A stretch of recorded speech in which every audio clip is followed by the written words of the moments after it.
workshop on revisit the Income Tax Act, which is abbreviated as RITA. So welcome to this. So this workshop aims at doing a rehearsal of the tax provisions, income tax provisions from section 1 to the complete section. So we have Chief Commissioner of Income Tax, Principal Chief Commissioner of Income Tax, Mr. Shelly Jindal. I request our Chairman and our Central Council Member Kota Srinivas to escort Shelly Jindal sir to the dais. And I also request Geeta Madam to come up to the dais. So welcome to you.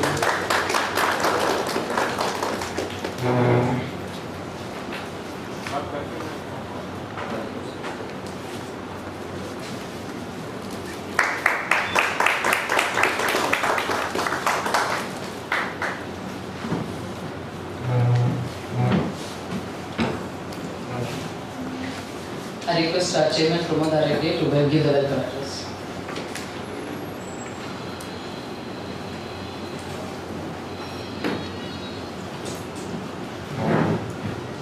Respected dignitaries on the dais, PCIT, Mrs. Shelly Jindal, sir, our Central Council Member Kota Srinivas, our Southern India Regional Council Chairman Geeta Abhi Madam, and our Secretary Kavita Parmesh, distinguished guests, esteemed speakers, and most importantly, my beloved members.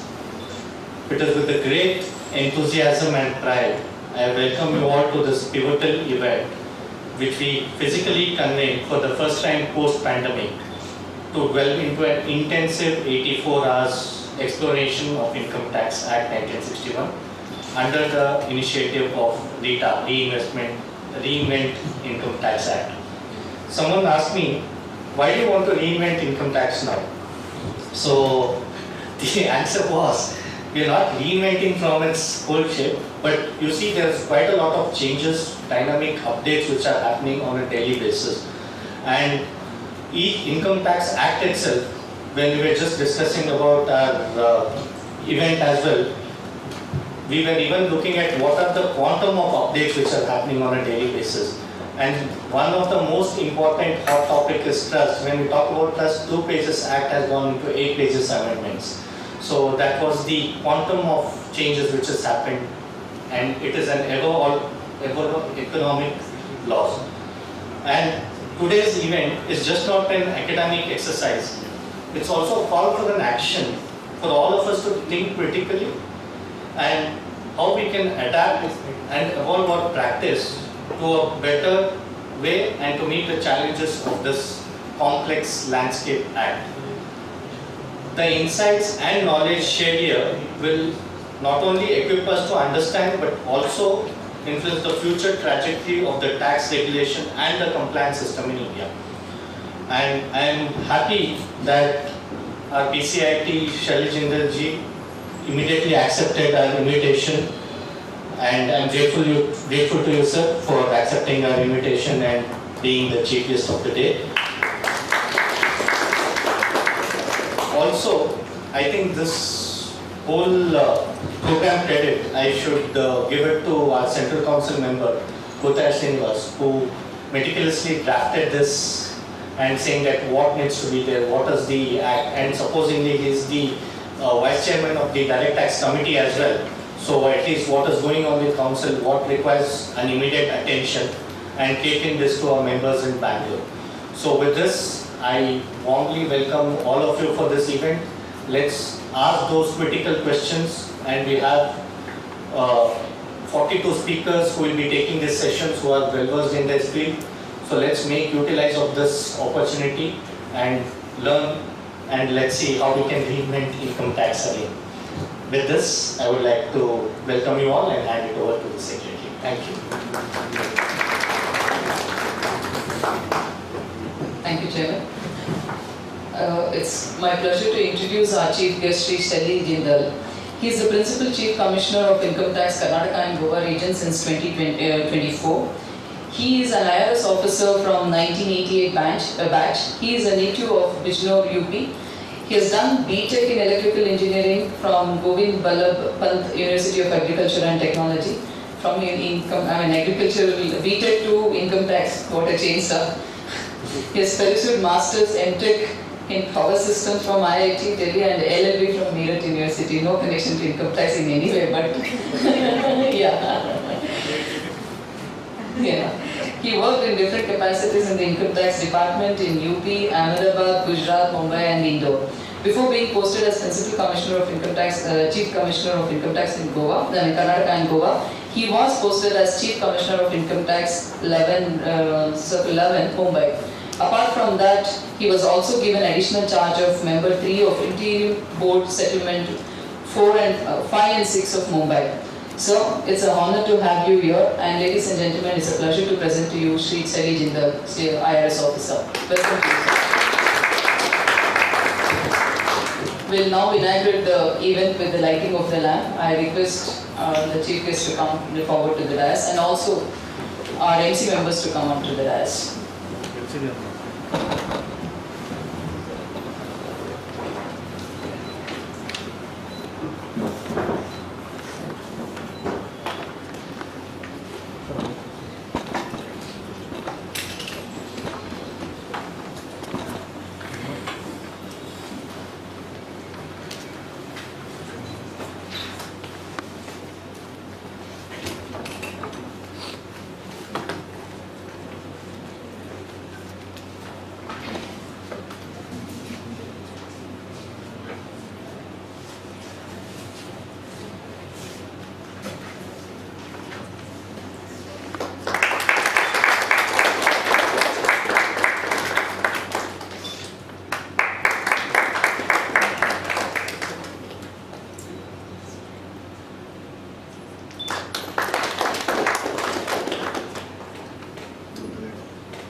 Please raise for the motor song.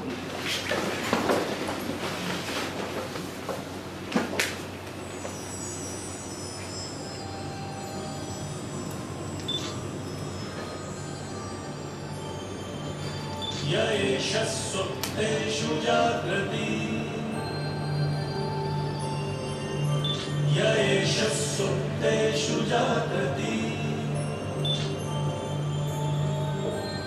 कामं कामं कामं कामंशो पुरुषो निर्विमानः निर्विमानः तदेव शुक्रं तदेव शुक्रं Brahma तदेवामृतमुच्यते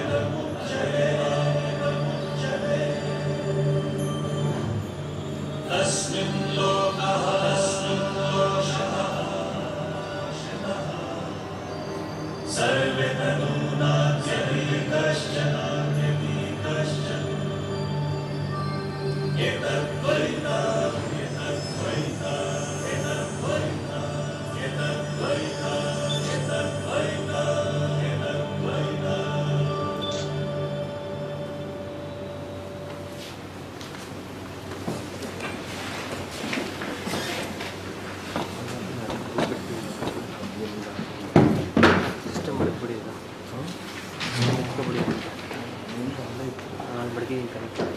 Now we'll have an overview of the program by the program coordinators, our Central Council member.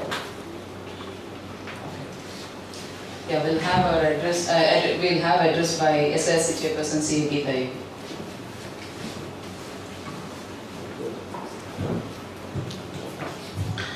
Respected Chief Guest of today's event, Mr. Sally Jindal sir, Principal Chief Commissioner of Income Tax, Chairman of Bangalore Branch, Pramod Hegde, Secretary Kavita, and Central Council member, the man behind this program, our own Central Council member C. Kota Srinivas, and the committee members of Bangalore Branch, Treasurer Dubbat and Riju, and the two officers who are attending along with our Principal Commissioner here, and my dear members and students. Happy evening, Honorable Present here. It's my proud privilege to be here amongst you for this event. The RITA, the same kind of event recently we also started at SARC with the name, with the coinage of Back to Basics.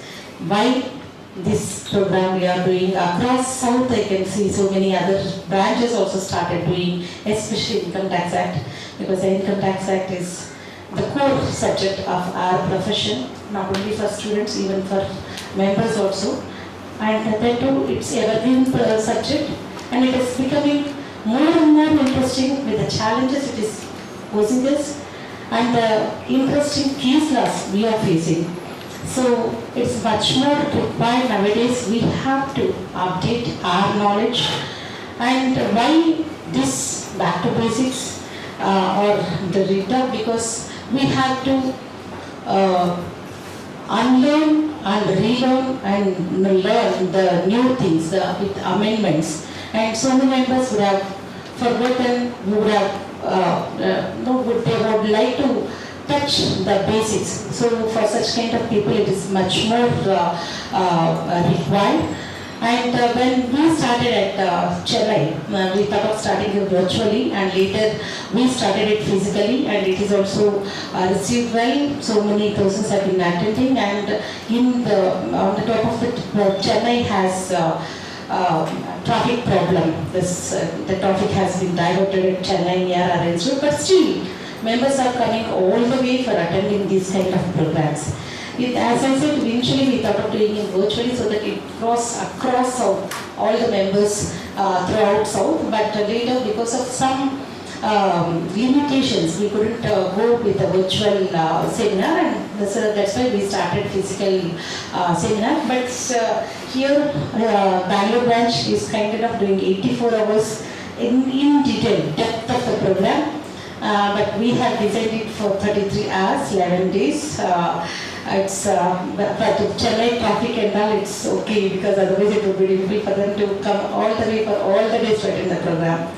I appreciate Bangalore branch for taking this initiative. Of course, as a new council member was really, even for us also, but doing SARC, and he was insisting, no, we have to do the program, because he is vice chairman of the Tax Committee too, and he knows the importance of this subject and the acts and the rules and the minute things which we need to learn. When recently I have attended one of the sessions, so I thought of, okay, these things are already forgotten, and we understood in a different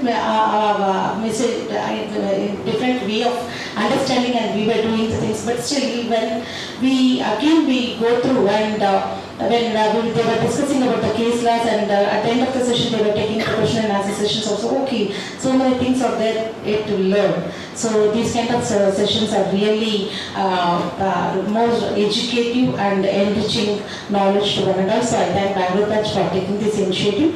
And before that, I would like to give one announcement about our SARC. SARC is planning to have SARC conference at Bangalore on 9th and 10th of August at Palace Grounds. Please block your dates, and within a couple of days we will be circulating the final brochure. So please block your dates and disseminate this knowledge to your colleagues and friends and members also, so that we will host this program in Namagaluru, and we will invite all the members across the South, and we will make this program a mega great event. Thank you. Thank you, ma'am. And wishing you all the best for the conference.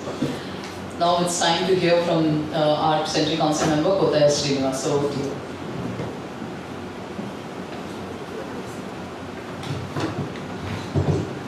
Sarvage Namaskara. Good evening to all the members present in this auditorium, members and students. On the dais we have the chief guest of the day, Mr. Shelly Joseph. Shelly Jindal. the Principal Chief Commissioner of Income Tax, who readily accepted our invitation to come and inaugurate this particular workshop and also address all of us. Thank you very much, sir, on behalf of myself and also on behalf of Bangalore branch and all the members present over here. In fact, we had one meeting with him when we had an interactive with CPC. Just like that, we went and said from institute we have come. So he really received us and he spoke to us. And we requested him that whenever an opportunity is given, please come and visit our branch. He said he readily accepted us. He will come. And this was one of the program where we organized. And then once we went and met him that today we are having this inauguration on 16th of May. He said he is available and also accepted our invitation to be part of this. Also, we have the chairman and secretary of Bangalore branch and treasurer and other members of Bangalore branch. I should compliment and congratulate the branch chairman for taking this initiative and organizing this mega event of Revisit Income Tax Act 1961. It's a revisit. It's not reinventing. So we don't have the powers to reinvent Income Tax Act. Of course, that is done by the Finance Ministry. So we are only revisiting Income Tax Act 1961. Also, we have the chairman of SIRC, Geeta Ma'am, and all the members who are participating in this. Coming to this RITA 1961, a short form of this workshop, it's a 6-module workshop. So I welcome all of you, all the delegates who have registered for this workshop. Of course, and even we had requested sir to nominate few of the officers. So he said he will nominate 5 to 6 officers, few of them have come. It's a 6-module workshop wherein it starts on Thursday, Friday and Saturday. So Thursday we'll have 4 hours of session, Friday 4 hours and Saturday 6 hours session. So like this it goes for 6 weeks, 6 weekends. So totally covering almost 84 hours of discussion on income tax. We have speakers from across India. Majority of them are from Bangalore, but also we have some from few speakers from other parts of the southern region and few from other parts of India also. I can tell you that within 84 hours we cannot learn the entire income tax. That is not possible. Neither we can teach nor one can learn income tax in 84 hours. This is a concept where to revisit Income Tax Act, where all the members who already studied this income tax and already completed their course. So it's like just visiting the Income Tax Act, maybe some of the basics you have forgotten or just brushing up our memories, so that in coming months, that is from July to September, then we will be working in our offices, either as practitioners or as employees. We'll just know the latest developments that is happening. So we have devised this particular program in such a way that as far as possible we will try to cover section 1 to section 290, and as I said, it's not possible to cover entirely. Some of the important topics we have, sections we have selected, and we thought we will share with you. And in this particular workshop, we have not given that much of emphasis on international taxation, because international taxation itself is another subset. So if this is an ocean, that is another ocean. International taxation is another ocean. So we didn't bring international taxation in this structure. And also we didn't bring too much of trust related things.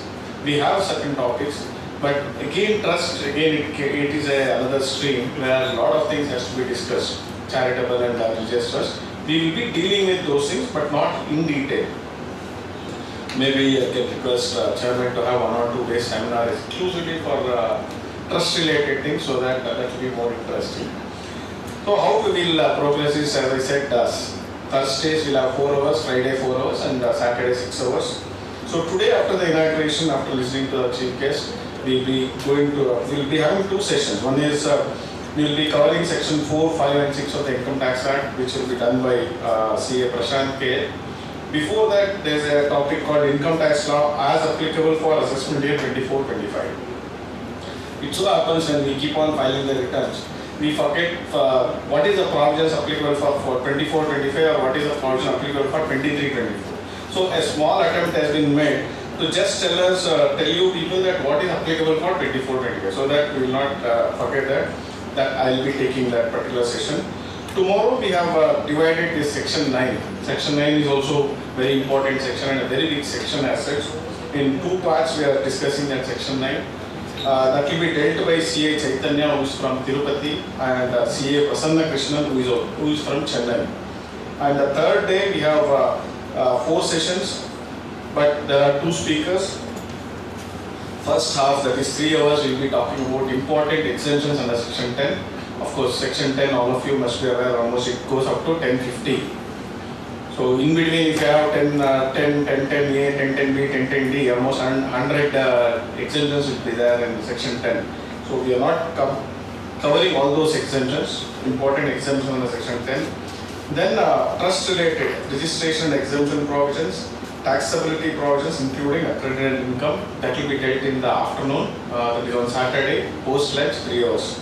The next week, that is second module, we are discussing about heads of income, where we will be discussing about income from salary and some of the tax planning and few case laws on income from salary.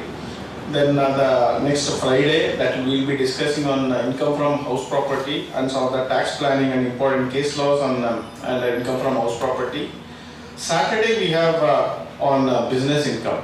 On business income, entire day we are discussing. First we will start with allowances. Allowances in the section 30 to 37. Then we will have disallowances in the section 40 to 44. Then we have post-lunch presumptive taxation and other provisions under the income from business or profession. The third module, we will be covering about some of the business chapters, and then we will be moving on to the capital gains, where it will be covered almost for 12 hours. Then the fourth module will be talking about income from other sources, clubbing provisions, then some of the deductions under section chapter 6A. Then we will be discussing about rebates and relief under Income Tax Act 87A, 8080 and section 89. And some of the basic things, that is double taxation relief under section 98 to 91. It's not international taxation per se, but even in local taxes, when we are filing a return, you may come across a person who is working for 3 months outside India. Maybe in the 12 months, you may come across a client who will say that from April to December I was in India, sir, but January to March I was deputed to outside India. I have some income in that particular country also. So how to club that income, or how to take that income, how to consider the taxes that has been paid. Then in the fifth module, we will be covering about some special tax rates. Special tax rates under chapter 12 under section 10 to 115 WM. Then procedure for assessment 139 to 144. Then one more important aspect is firms, trust, legal heirs, executors, agents. How to tax all these persons. Then comes this advance tax and TCS provisions we will be discussing. Then important TDS provisions will be discussed in that particular module.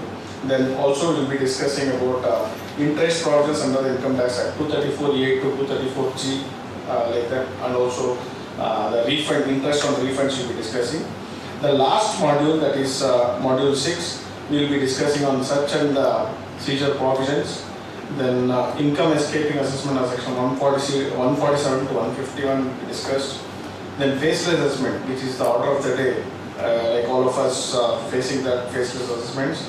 Then important penalty and prosecution provisions we will be covering. The last session will be chapter 23 of Income Tax Act, miscellaneous provisions, that will be dealt in the last day.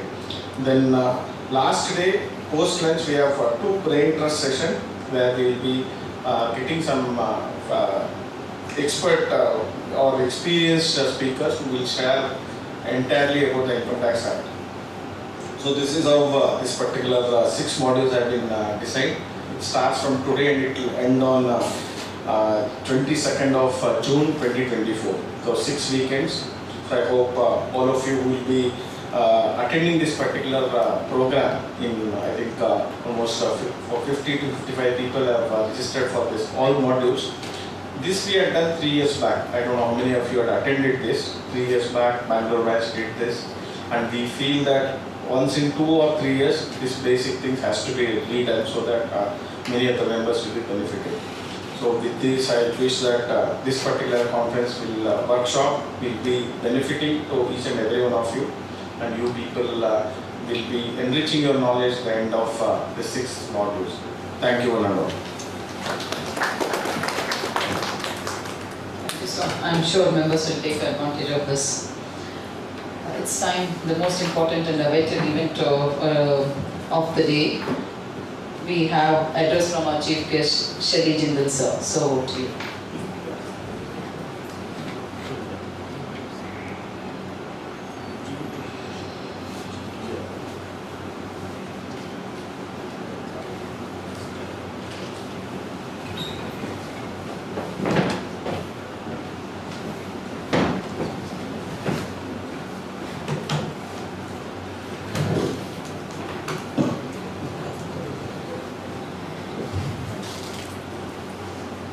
Good afternoon, everyone.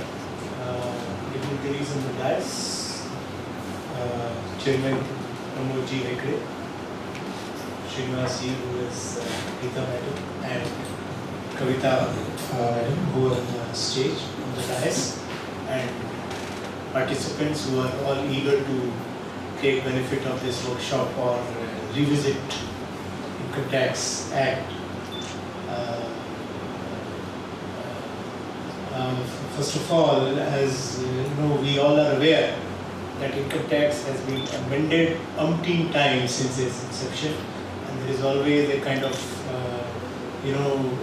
effort from our side, from the ministry side, to plug the so-called loopholes which are being used by the taxpayers or some willing taxpayers to take an undue advantage, and there has always been a continuous amendment in tax, and in the recent 2-3 years there have been a spate of amendments, especially in the provisions related to trust and another 43B, and so many amendments have come. So I'm sure this kind of workshop or seminar, whatever the terminology is, would be very useful to all the young chartered accountants who are just starting their career, or even the professionals who are deep into practice, but at times nobody is aware about the provision of the trust.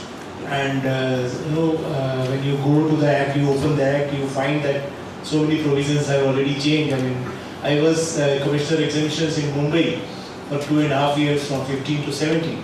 Since then, I mean, the provisions have almost completely changed. So I was yesterday, on the other day, I was referring to, for some provision, some issue came. So I found that there has been so many amendments, I could not get time to go through because I was handling that settlement bench in Mumbai. So there was no time for updating the knowledge, but these kind of workshops are really very helpful, and I'm very happy that the ICI branch of Bengaluru is organizing, and they are very keenly, they have put in a lot of efforts in selecting the topics as I was going through the list, and that, as Mr. Srinivas was referring, that it is not possible to cover everything, but they have taken pains to cover all the important aspects which one may encounter during, as a chartered accountant, you may encounter from the taxpayer's perspective. Besides that, I would also like to inform you about what we have been doing as an income tax department. So I am happy to say that Karnataka and Goa is the second largest contributor. Karnataka and Goa region is the second largest contributor to the income tax kitty. We collected a gross revenue of 2,66,000 crores in the last year as Karnataka and Goa, and about 35,000 crore refunds we issued, which is also a record. And in fact, in Karnataka and Goa, the growth of refund was about 35% more than the last year. All India growth was about 20-25%, whereas we issued about 35% more refund than last year. and the net collection was about 2,23,000 crore, which is the second after Mumbai. Mumbai, of course, is way ahead of us because it is a financial capital and all big banks and everything. But I am very happy to know that Karnataka is really progressing very well, and as we all know, it is known as the startup capital of India, and we have that Gamescraft and Dunzo, Zerodha. I think everyone must be knowing about it. And apart from the software companies, the manufacturing companies also contributed showed very good growth in the last year. And like so many other gaming companies, and it has been phenomenal year last year. I was not expecting that much of performance. So that is a good news from our side. Regarding the taxpayer services, we disposed of about 64,440 grievances during the last year. There has always been a great emphasis on the disposal of the grievance as early as possible, and I am sure that in the times to come we would be able to iron out some of the difficulties which we are facing because of the CPC related issues. The problem with the CPC is that it is only a machine, it is a computerized process, and there is no human intervention. So as much as we want it to be, to quickly attend to a particular issue, we have to go as per the process. So for attending to that particular grievance, we have to completely, address the process first, and then, redress that grievance. That is the better way of attending to a grievance and helping it to have a long-term result. So recently there were some problems regarding processing of Section 11. I'm sure you must be aware that has been addressed, and other issues. We are, we have a very active team at CPC, and CBDT also is very keen to resolve all the issues. So we are working very hard towards that. Other than that,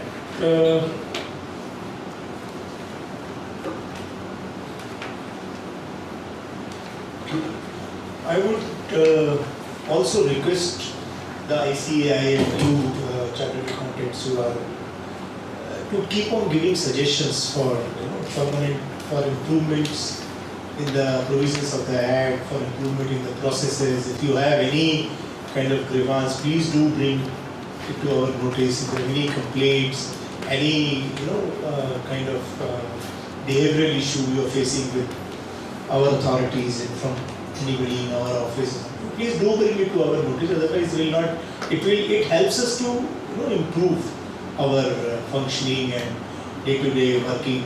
And at the same time, if you give some suggestions regarding improvement of the Act, which your ICA bodies keep on doing, but then you must give it to them, and then they in turn can give it to us for further improvement and amendments in the Act. So, one of the most important thing which we have done is this year we have enabled filing of return from 1st April 24 itself. Normally it used to take place somewhere in June and July. But then many people, there was a very happy response on the Twitter, on the X, you can say that somebody has filed return on the 1st April itself. So these are the ways we are trying to improve our services and smooth functioning for the taxpayers. And our e-filing portal also has been working very smoothly, and we have been able to process so many of returns, so many of faceless assessment. Similarly, faceless assessment and faceless appeals are also now by and large stabilized. The process, there were some initial difficulties in the earlier years when the process was brought in, but now more or less it is stabilized, and there is seldom any issue we face regarding the process. So with this, I declare this session open, and wish you all the best for learning, and hope that you come out with positive enhancement of your knowledge after this session. Thank you.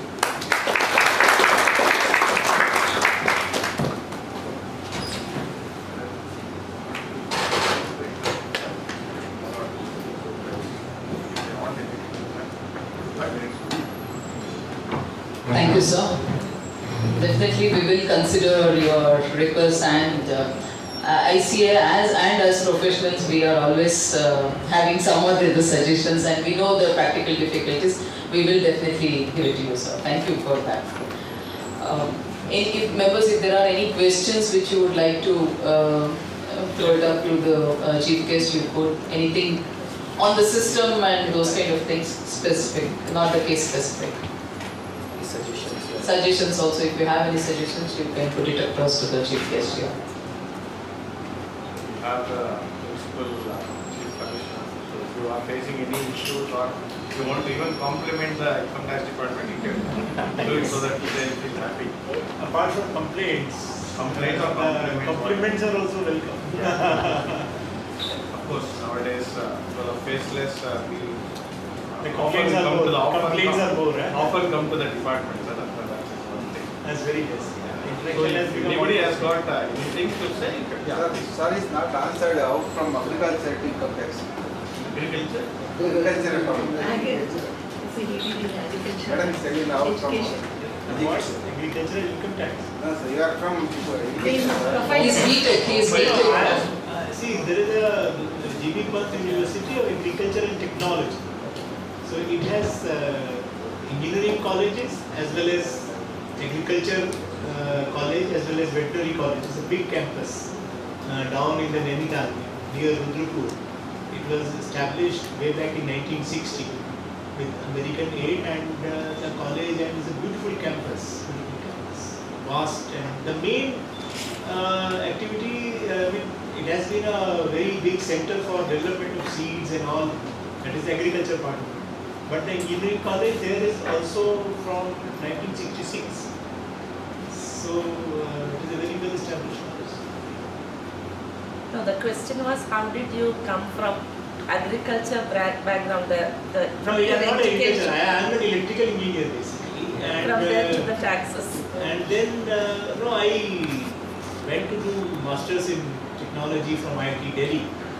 And that time there were very few jobs in the private sector. The only jobs to take was railways and public sectors. And that at that time I passed out in 85. So 85 the private sector had not opened by that time.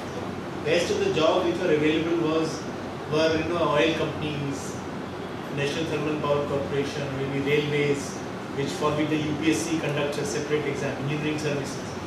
So I appeared for that and enrolled for the Masters of Technology. There I found when I had some inclination to appear for the civil services. So that my studies in IIT Delhi helped me in preparing for the civil services. That is how I came to this. Faceless assessment, certain things hearing is being delayed for so long. And there is a See, it depends on how early you give the information. If you submit the final show cause, I mean, if you submit the details late, if you submit in the first week of March, naturally the hearing or whatever you request will come after that. Unless the assessing officer has examined everything you have submitted. So if you want it early, you have to start early also. But there are some delays at our end also, because that first notice itself takes some time. Then we are improving it on a daily basis. We are trying to do it. Actually, at times, the information which comes from our system needs some verification, because there is some apparent issue in that. So that information, see, for example, some State Bank of India has given certain information about the deposits you have made. So now that process has been centralized. We are sending all the queries to our faceless office in Delhi, which in turn send it to SBI designated officer. So for him also it is very difficult to process these, receiving thousands of queries on a daily basis. But since it is computerized, so it comes back very quickly. But that whole system is still under work in progress. As you can say, there are some issues here and there. But more or less it is now stabilized. So if you make a request early for the video conference, yes, it will be given. So disposal of CIT appeals still taking 4 to 5 years. There's a lot of workload with them. There's a lot of workload with them. There's a lot of pressure on them to dispose of this many number of appeals. Because see, if an officer, say he disposes of around 400 cases a year, that is a humongous task. But at the same time, you have to maintain the quality and the quantity. So if he starts mechanically disposing of the appeals, it would be difficult for the taxpayer also. It will give rise to appeal in the IT. That is why this process takes 3 to 4 years. So we cannot increase the manpower. Manpower increasing is not a one-day job. For that, we have to go for the restructuring of the whole department. That is the problem. So that also is in progress. We are planning to revamp the structure of the department. That will take some time. Because as CITFP, I have also been CITFP for 5-6 years. So my understanding is that I was disposing around 70 cases a month. That was but then I had a background of the IT. I was the CITDR in IT. So I had some clarity on various issues. But it is better to take time than to dispose it wrongly. And also, and with the faceless thing, the number of appeals have also increased because of some information mismatch, because of the process issue. Understanding issue. The process issue because the taxpayers at times does not file correct reply. So many things. It is all cumulative effect of everything. Sir, any chance of daily, even in respect of business side, sir? Now every company is facing a issue with the TDS sessions. The nature, number of rates, number of sessions. Any idea of this revamping of entire TDS process that will take rates and sessions? Revamp of The revamp of TDS, see, we already have a CPC of TDS which takes care of most of the issues rising therein. But if you can tell me something specific. See, the one issue is mismatch. That is the biggest issue I think I'm sure everybody must be facing. And that is because of not of our department. It is the deductor who files it wrongly. It is the deductor who files a wrong return. He does not mention your PAN number correctly or the year correctly. Then you notify him, yeah, you have done it wrong, please correct it. Then he corrects it. By the time your return is already processed, that TDS is already disallowed. So now the processing is very fast. So these kind of things, are creating the cumulative issues. But every problem which we face, gives us a lesson in further improving it in the times to come. But ये तो जो main problem है ना, it is because the deductor at the annual deductor who is filing a wrong return. That compounds the issue. Then he will first correct it, then the corrected information will come to the AO's portal, AO will further correct it, then it will go to the CPC for accounting. That creates a lot.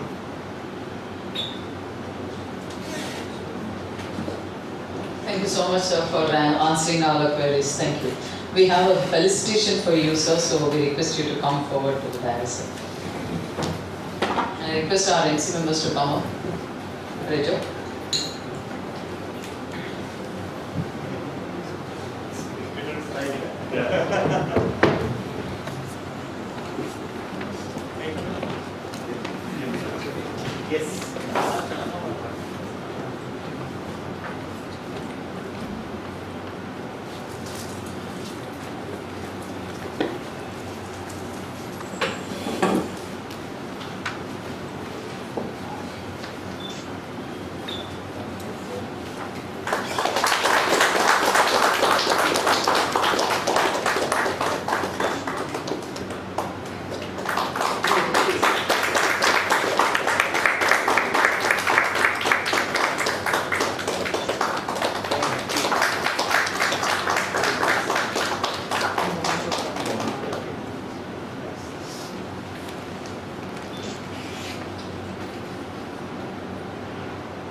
fully aware of it.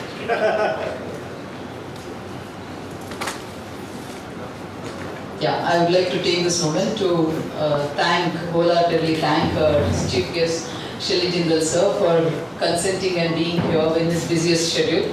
Thank you so much sir on behalf of Bengaluru branch. Thank you for that. Also the officers from the tax department who were here, thank you for being here.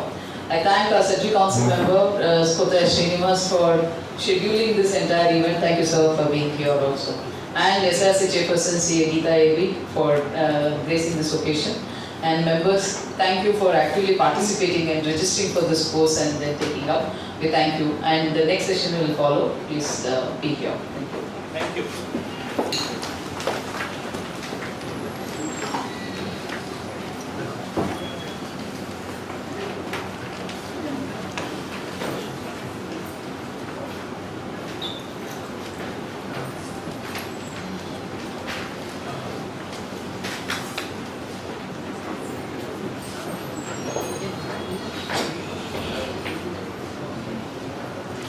Session on this RITA is the income tax law as applicable from 1/4/2024. So this will be handled by our Central Council member CA Kota Srinivas. Sir, over to you.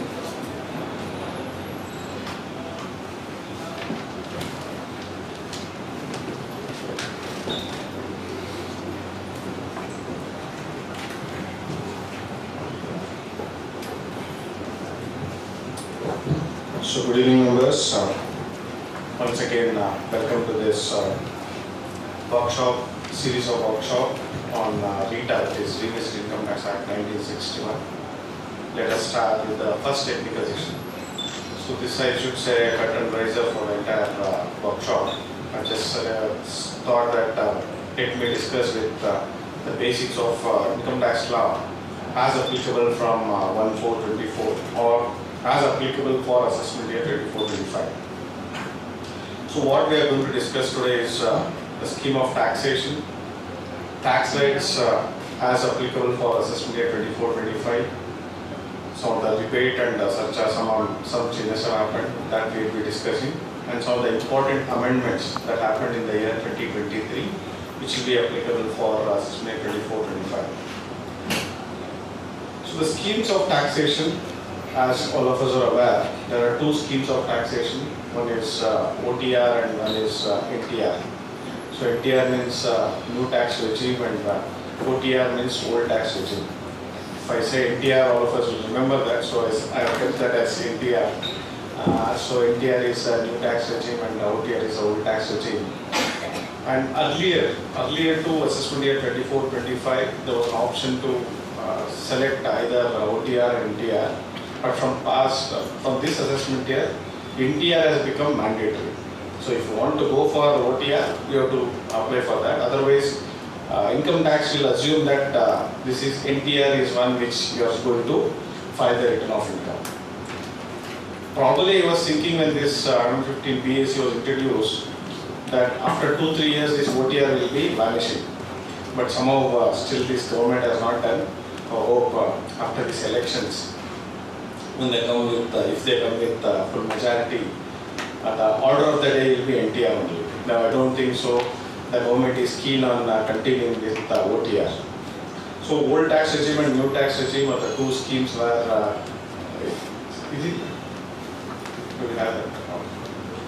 where for individuals and even other associates we have got. As I said, from this year, that new scheme has been proposed as a default scheme as such. So there was some changes in the tax rates for 115 BAC. Earlier it was different.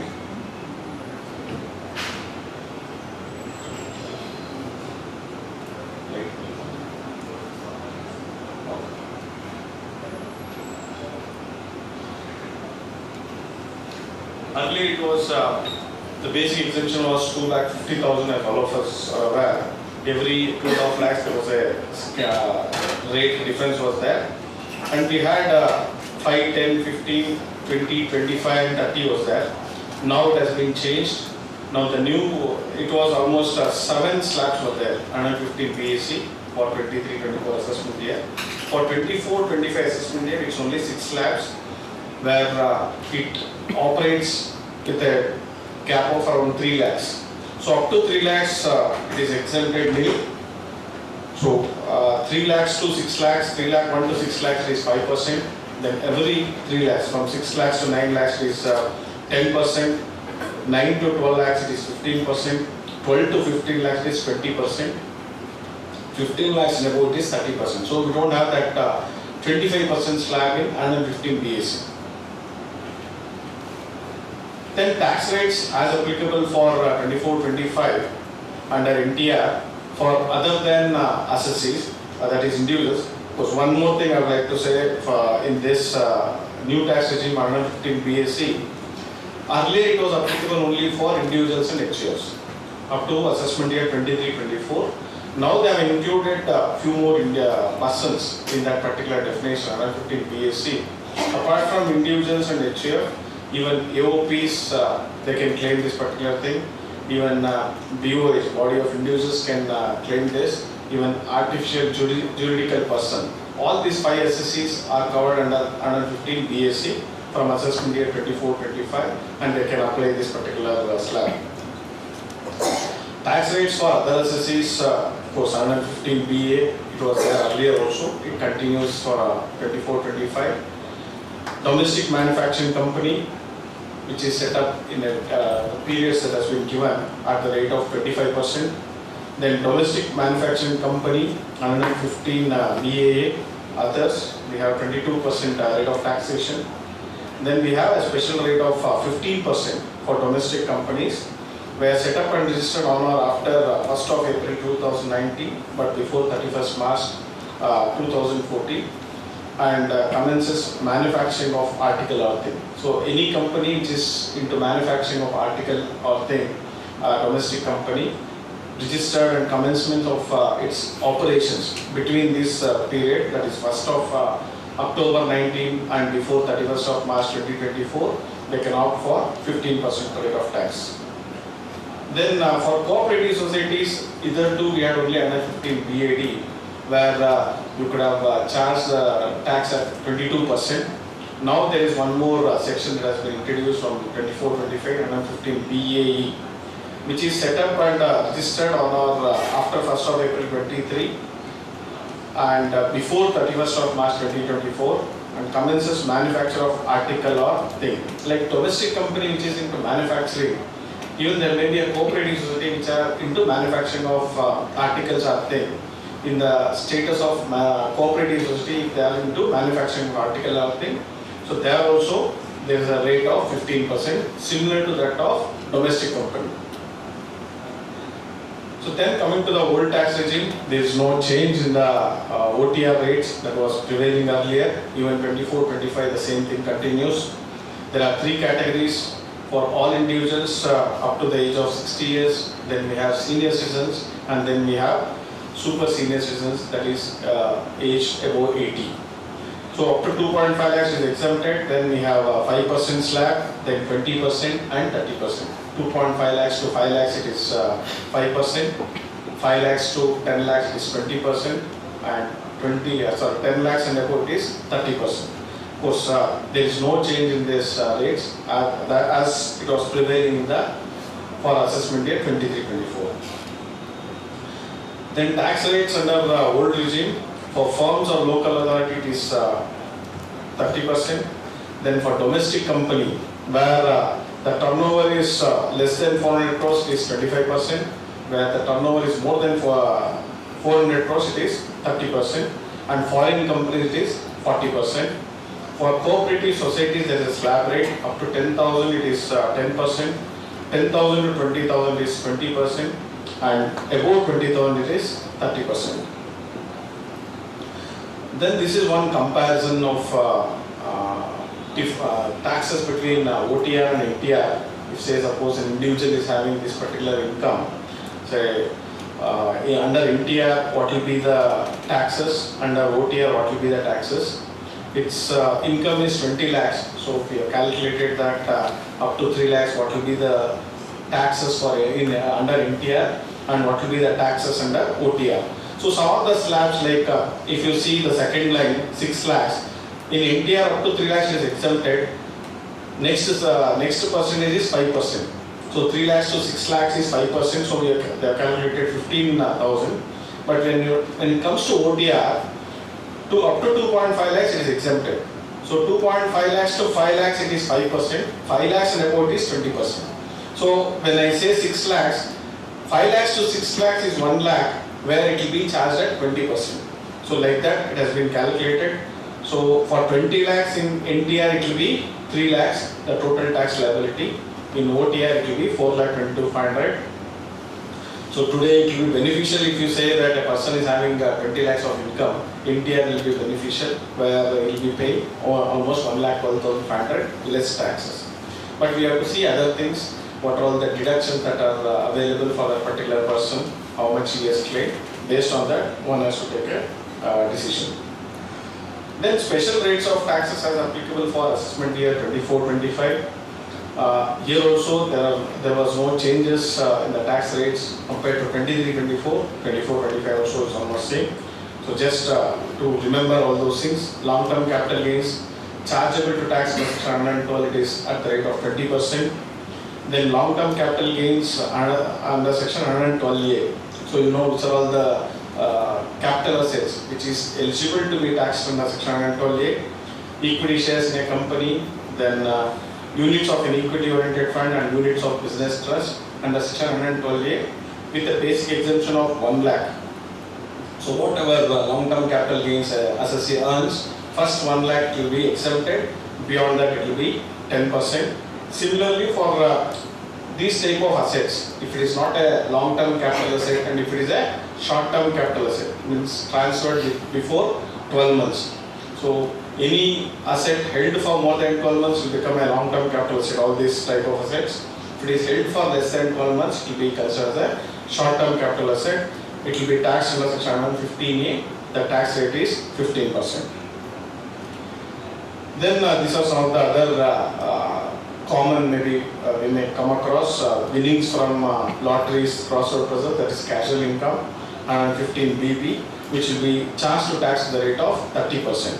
In this line, we have got one more addition to this special rates for the assessment year 24-25, that is net winnings from other games, that is online games, where today online games have increased manifold. Each and every person, I'm not saying that every one of us will be playing, I don't know how many of us are playing. So it has become a norm, something like that, everybody will be playing these online games. So whatever the income earned under section 115 BBJ, tax rate is 30%.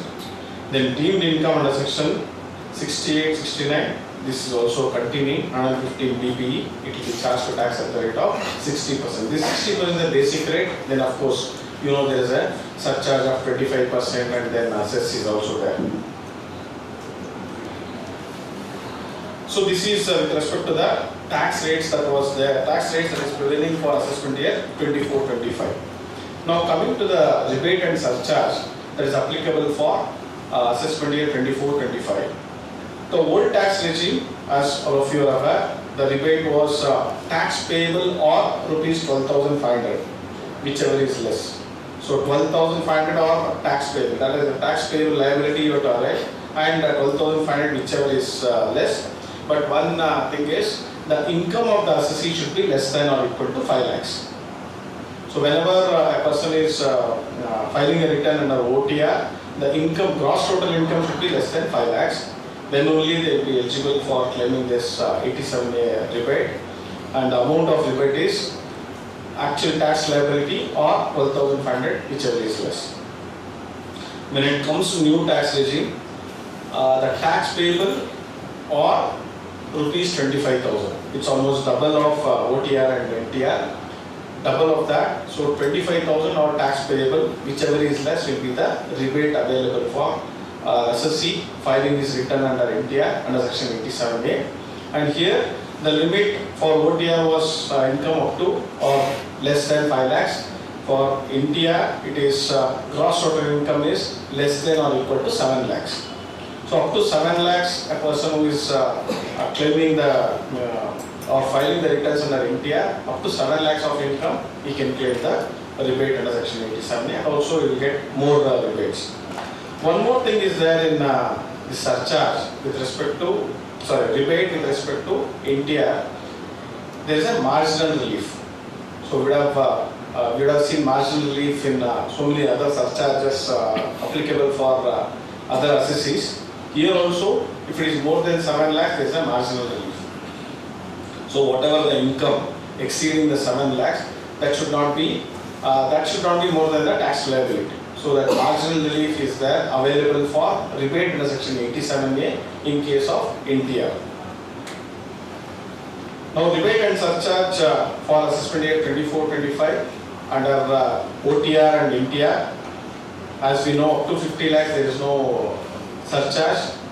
Here also for both the cases there is no surcharge in OTR and India. 50 lakhs to 1 crore it is 10%. Then 1 crore to 2 crores it is 15%. In both the cases same. 2 crores to 5 crores it is 25%. Here also it is same. Above 5 crores in OTR it is 37%, but in new tax regime it is 25%. So any individual or HAF or whatever the assessees I said, if they have a total income, taxable income of more than 5 crores, and if they are filing their returns under India, the maximum surcharge rate is 25%. For OTR it is 37% maximum rate. For India it is 25%. So maximum surcharge under India regime is 25%, will not be 37%. And these are some of the surcharge rates applicable for other assessees. Other assessees up to 1 crore there won't be surcharge. There is a this thing, 1 crore to 10 crores and about 10 crores. So for domestic companies it is 7% and 12%. Up to 1 crore there is no surcharge. 1 crore to 10 crores income is 7%. Then above 10 crores it is 12%. For foreign companies it is 2% and 5%. And for cooperative societies it is 7 and 12, or similar to the domestic company. Firms or local authorities it is 12% above 1 crore. So that slab is above 1 crore, it will be 12%. Under new tax regime also is almost same.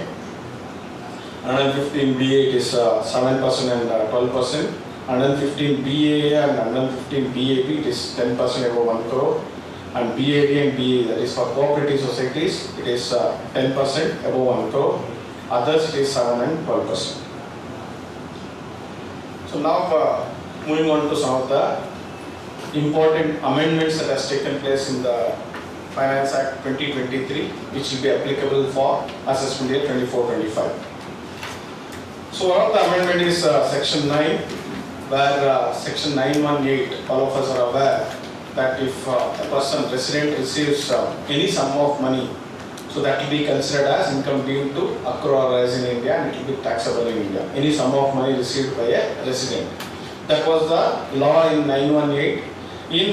From 2023, that is applicable from 24-25, it applies not only for a resident but also for resident but not ordinary resident. So only it was applicable for resident. Now even resident but not ordinary resident, if he is receiving any sum of money from outside India, that will be income deemed to accrue or arise in India. Then coming to other some of the important amendments, Section 1010D, there is an amendment. Hitherto we know that if any assessee is paying a premium of more than 2.5 lakhs in a year, that will not be subject to exemption. So 2.5 lakhs, if in a particular previous year, if the premium paid is more than 2.5 lakhs, such policies will not be eligible for exemption under Section 1010D on maturity. So now that particular 2.5 lakhs has been increased to 5 lakhs. So the premium amount can be up to 5 lakhs in a previous year for a particular policy, and there are other conditions that the premium amount should be less than 10% of the total sum assured. So if it is beyond 5 lakhs, the first instance itself will not be exempt, it will not be eligible for exemption. Otherwise, up to 5 lakhs premium paid in a particular previous year, those policies subject to other conditions, they will be eligible for exemption under section 1010D. Then we have this section 1023C and section 11. Of course, all of you are aware about section 1023C, which is a very, very small section in Income Tax Act. How many of you have seen 1023C? A very small section. Correct, no sir? So with almost 30-40 provisos, 10 to 15 explanations. So if you start with section 1023C subsection 1, by the time you come to the last page, maybe I don't have the act here, maybe it will be for 3 to 4 pages, 1023C. So it's very hard for anybody to remember all those provisions, and that basically covers for charitable institutions and basically for trust institutions, educational institutions, medical institutions and all. So 1023C and 11, there are ample number of amendments that has taken place in the last 3-4 years, especially with respect to the charitable institutions and religious trusts. All of you must be aware. So a lot of amendments have taken place. In fact, some of the amendments that has taken place is 2 years back, they said all the existing trusts and religious institutions, they have to get themselves re-registered. So the registration process started, either 1023C registration or under section 12AB or 12A, and even ATG registrations. All those trusts and societies which had these registrations earlier, they applied for re-registration and everybody got some 18-digit number. So now they wanted to regularize all those charitable and religious trusts, so that they started. Then there was an instance where an institution could have taken registration both under 1023C and section 11. So now they said nothing doing, either you opt for 1023C or you opt for section 11. In fact, recently when we had a discussion with the CBDT chairman, we presented this pre-budget memorandum. Overlay was saying whether to scrap this 1023C itself. Almost whatever is there in section 11, most of it is there in section 1023C. Earlier there was some variations or some differences, but now they introduced almost a proviso 21, 22, 23, maybe in this budget also they may come out with some more provisos. So almost it is equal, section 11 and section 20, they have aligned both the sections. So whether there is a need for section 1023C is a question. So maybe in the next meetings we will say, and if they are convinced, they may remove most of the provisions and make it only one section. So earlier, last 2 years, as I said, there was many amendments. One is for with respect to the registrations. So they made to get to know which are all the proper trust that has been functioning. Then they said if you are spending through corpus fund, then that it will not be considered as application. So the trust used to spend not only from voluntary contributions but also from corpus fund. So they used to spend from out of corpus fund and claim it as an application of income. As we know, whenever a trust receives an income, 85% has to be applied in that particular previous year. So if they don't have funds or if they are not received full amount, they would have used this corpus fund and then they used to claim it as 85% application. So then there was an amendment. Whenever you use the funds from out of corpus funds, it will not be considered as application in the year of utilization, but it will be considered as application in the year when you put it back to the corpus fund. How do you put it back into the corpus fund? By investing under the investments specified in section 11 subsection 5. So there are various types of investments which are specified in section 11 subsection 5. So whenever you replenish or you put back as corpus fund, in that year it will be considered as application. So let me take an example. Year 1, there is an income received in the trust. You don't have that much of income or receivable income may be there. So you would have taken some of the portions from the corpus fund and utilized. So they say it will not be allowed as an application. The reason being, corpus fund should be invested as per specified under section 11 subsection 5. So when once you are applying, that amount will not be as per 11.5. It will not be invested as per 11 subsection 5. So they said it will not be allowed as an application. So they said whenever you put it back as corpus fund or invest in 11.5, that they will give. So this was amendment 2-3 years back, that whenever you put it back to the corpus fund, that will be allowed as a year of application. Similarly, they also came out with an amendment, I don't remember the exact year, maybe 2 or 3 years back. This is with respect to the corpus fund. There may be a situation where you have taken loans. You have taken loans for maybe the construction of some capital assets. So capital assets, when you construct also, it will be considered as application of income.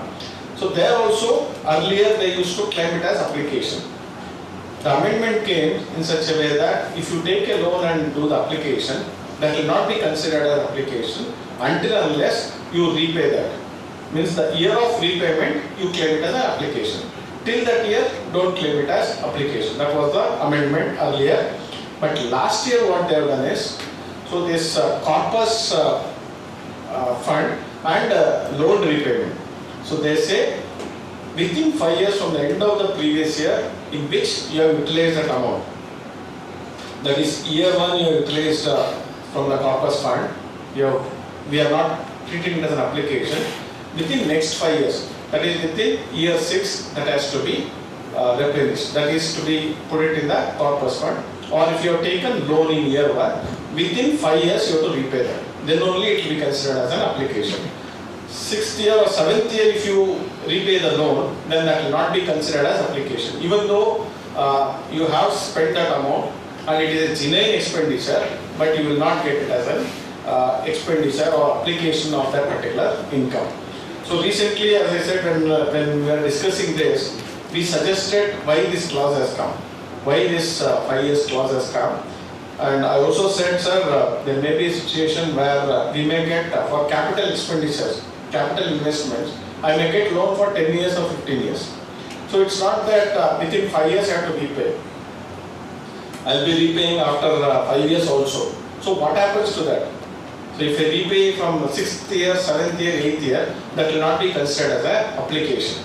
So I asked the CBDT chairman, sir, this will be the practical situation. He said, you get me number of trusts where there will be a problem. So they were not ready to accept that within 5 years, beyond 5 years, there will be practical issues. No, there may not be that many number of trusts. How many trusts will be there? Let me have that statistics he was selling. So as of now, any loans taken borrowed, it has to be repaid within 5 years. Otherwise, you will not get that as application. Then one more amendment that happened is with respect to contributions to similar funds. So see, suppose sometime what happens, you have a trust where you would have got an income, but for various reasons, you will not be in a position to utilize that in the previous year. So that practically we will see some big corporate trusts will be there.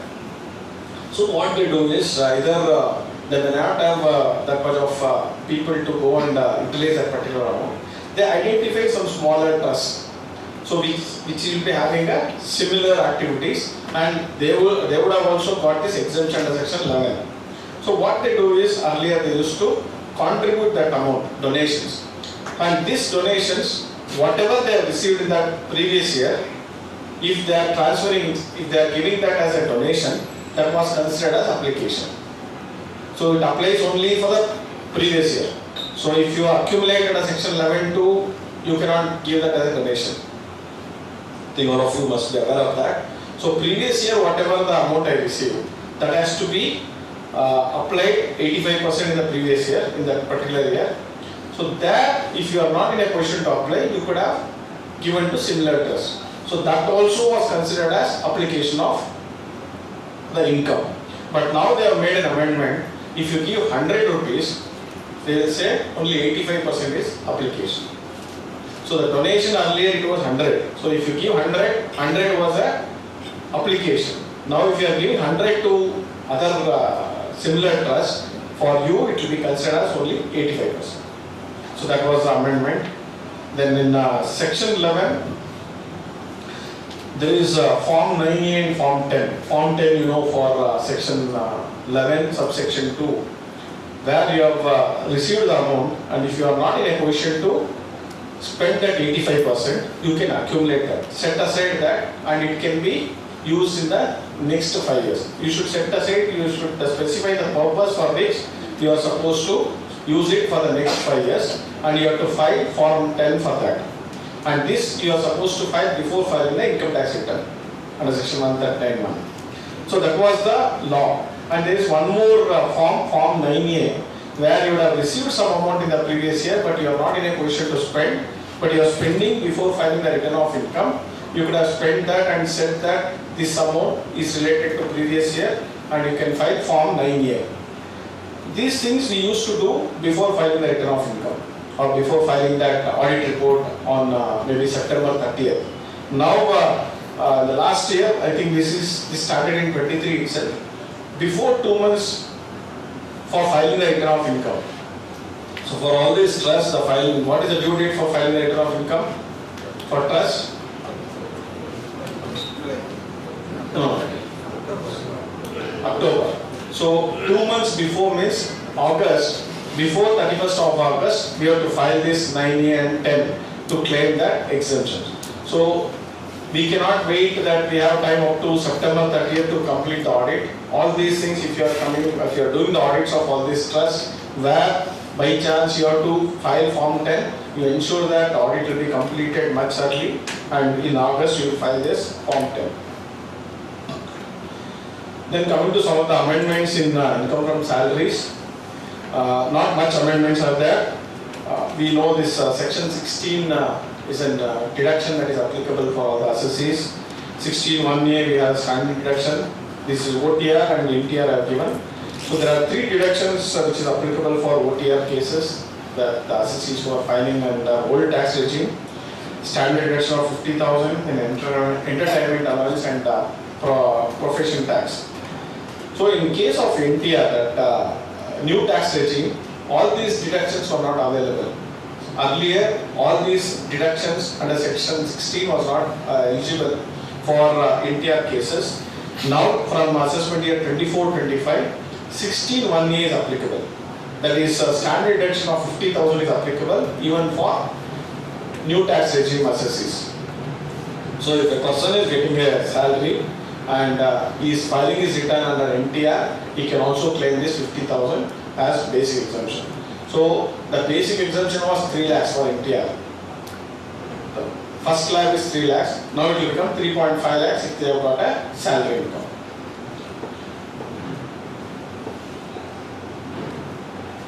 And 17(1) is a definition of salary. There is one more section that has been introduced for the people, armed forces, when either themselves or the central government is contributing to Nivir Corpus Fund, then that will also be considered as income. It is 17(1) is included in the definition of salary, and there is a deduction in the Section 80, Chapter 6A also. Then there is no much changes, there are not much changes in, there is no changes in income from house property, that Section 22 to 27, there are no changes, so I have not taken that. So whatever law that was applicable for 23-24 with respect to income from house property, the same thing continues. Coming to the amendments in under business or profession, Section 28 and 194R. So there was one amendment in Section 28. Value of any benefit or perquisite arising from business or exercise of a profession, whether convertible into money or not. So this was only, there was no definition that the mode of receipt was not there in Section 28. Earlier it was only value of any benefit or perquisite received. So now they said in cash or in kind, or partially in partly in cash and partly in kind. So it was not specifically mentioned what is the mode of receipt. Now they have included even cash receipts, even in kind, or partly in cash and partly in kind also will be covered under Section 28 as income, and the same thing will be covered in 194R where it is a TDS provisions. Then one more insertion is 43BH. All of you must be aware of this. Any sum payable by the assessee to micro and small enterprises. See, usually we know this MSMED There is micro, small and medium enterprises. But this particular provision is applicable only for micro and small, not for medium enterprise. Micro or small enterprise beyond the time limit specified in section 15 of MSME Act. So there is a time limit specified in the MSME Act. So will be disallowed and will be allowed in the year of actual payment. So 43P, as we know, is some of the things where if you have made an expenditure claim and if you are not paying before filing the return of income section 139(1), that will be disallowed. But this is an exception to 43B general provisions that it has to be paid as per the provisions of section 15 of MSME Act. There is one more provision like this in the 43B, which is with respect to the ESI and PF contributions of employees. So if you deduct from employees any ESI contribution, that has to be deposited within the specified date under that particular respective act, not up to 139(1). So similar to that, section 15 of MSME Act says 15 days or 45 days. So like if you see definition of micro and small enterprise as per MSME Act, if there is an agreement, of course, investment in plant and machinery is between up to 1 crore and annual turnover is up to 5 crores for micro enterprises, and for small enterprises the investment in P&M or equipment is up to 10 crores and annual turnover is up to 50 crores. So it is 1:5. Turnover is, investment is 1 crore and turnover is 5 times 5 crores, and investment is 10 crores, turnover is 50 crores. This applies not only for supply of materials but even for services, service industry. So what is that time period? If there is a written agreement, then payment shall be within 45 days. So written agreement, it should be within 45 days. No agreement, it is 15 days. But if I say if I have got a written agreement for 46 days, whether it is applicable, it is not applicable. So maximum due date for MSME or M&S is 45 days. Even though there is an agreement, if I say that I have got an agreement for 90 days, that will not be eligible. It should be paid within 45 days. So if you are not paying within that particular previous year, it will not be eligible. You will not be eligible to claim that deduction. So what happens? It may be towards the expenditures or it can be towards the purchases that you make. And if you make purchase in a previous year up to 31st of March, and if you have taken from M&S, that is micro and small enterprises, and it is not paid within the previous year before 31st of March, that has to be disallowed. So there may be certain date things that you have to see. If a person has purchased on 1st of March, whether 45 days will be completed by 31st of March or you should go up to 15th of April. So there should be a cut-off date. So it may be coming like 15th of February or 14th of February, depending upon the leap years and all. So from there, 45 days you have to calculate. Any purchases done after that date, 45 days you have to complete. So it should be paid within that particular time. So if you have a agreement, it can go up to 45 days. No agreement means 15 days. And after the expiry of 45 days, if you pay in that previous year, that will be allowed. Otherwise, it may not be allowed. Say, assume that a purchases or thing has been made on 1st of January, 45 days comes on 15th of February, but he pays on 20th of March. So initially it will be disallowed as per 43B, but it has been paid in the previous year, it will be allowed in the same previous year. But if there is a due date of 45 days coming to say 10th of April, you are paying on 11th of April, then it will not be allowed. If you pay up to 10th of April, it will be allowed in the previous year. If you pay on the 11th of April, that will go to the next year. So these things, when once you are finalizing your tax audits, you should be more careful this year. So you should see what is the date, due date for these people, and how do you ascertain whether this particular person is a micro enterprise or small enterprise. Of course, you have to get the registration certificate. That Udyam registration certificate will be there. You have to get from them and see whether they are micro enterprises or small enterprises. And when you have to see whether it is micro or small. On what date you have to see whether they are micro or small. So some of the practical problems will be there, you will encounter. when you will ascertain the residential status of an assessee. When we will ascertain? When we will ascertain the residential status of an assessee?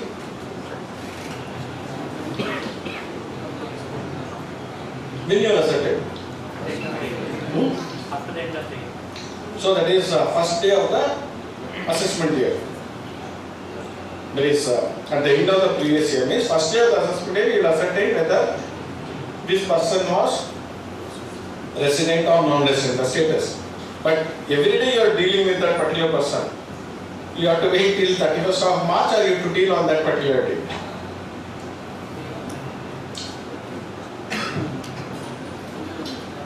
So in case of section 195, you are dealing with a person who is a non-resident. 1st of April you are doing, or in the month of April you are doing a transaction.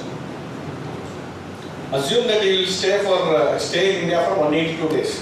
Previously he was a non-resident. Now should I do consider him as a non-resident or wait till 31st of March to consider him whether he is resident or non-resident? So that will not happen. While doing the transaction, you should know whether is on that day whether he is a resident or non-resident. You will do it, whatever that TDS. But when once he becomes a resident, he will file the return and claim the deduction. So otherwise you cannot wait. Everybody cannot wait till 31st of March to do the TDS provisions. Now in this case, when you will ascertain whether a person is micro or small, on the date of transaction or at the year end, is a question. So sometimes there may be a small on the date of transaction, year end they will become medium.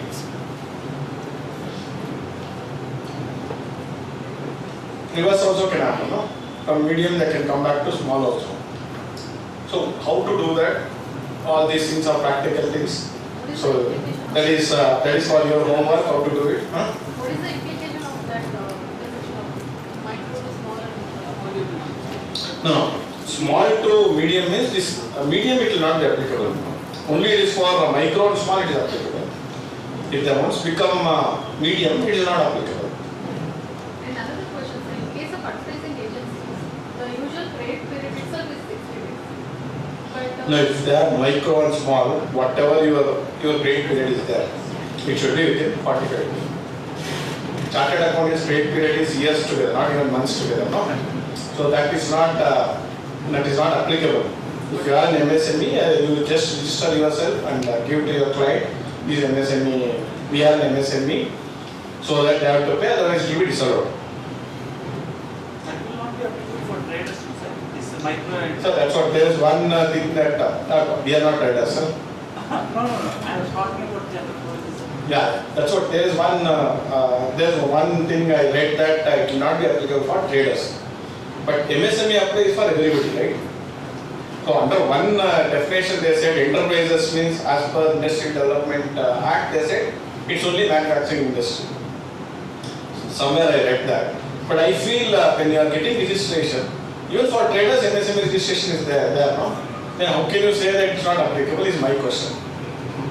So there is one thing I read somewhere that it will not be applicable for traders. But I have my own doubt. It should be applicable for everybody because they also get this MSME registration. And we are service industry, services are covered. Yes, madam. in case it does not have a registration and still falls within the limits of the turnover, should I still give promotion? No, that's what. As professionals, we should see, we should ascertain whether they have got a registration. So that Udyam certificate and all is there. Until unless you don't have, how can you ascertain whether they are MSME? Of course, bigger audits, bigger client list, maybe you have to get one management representation from the client. And you also should you should get that Udyam registration. Beyond that, we cannot do. Like when you did the transaction, your turnover was 49 crores. Today it may be 100 crores. You cannot keep on doing that. That will be a difficult thing. Yeah.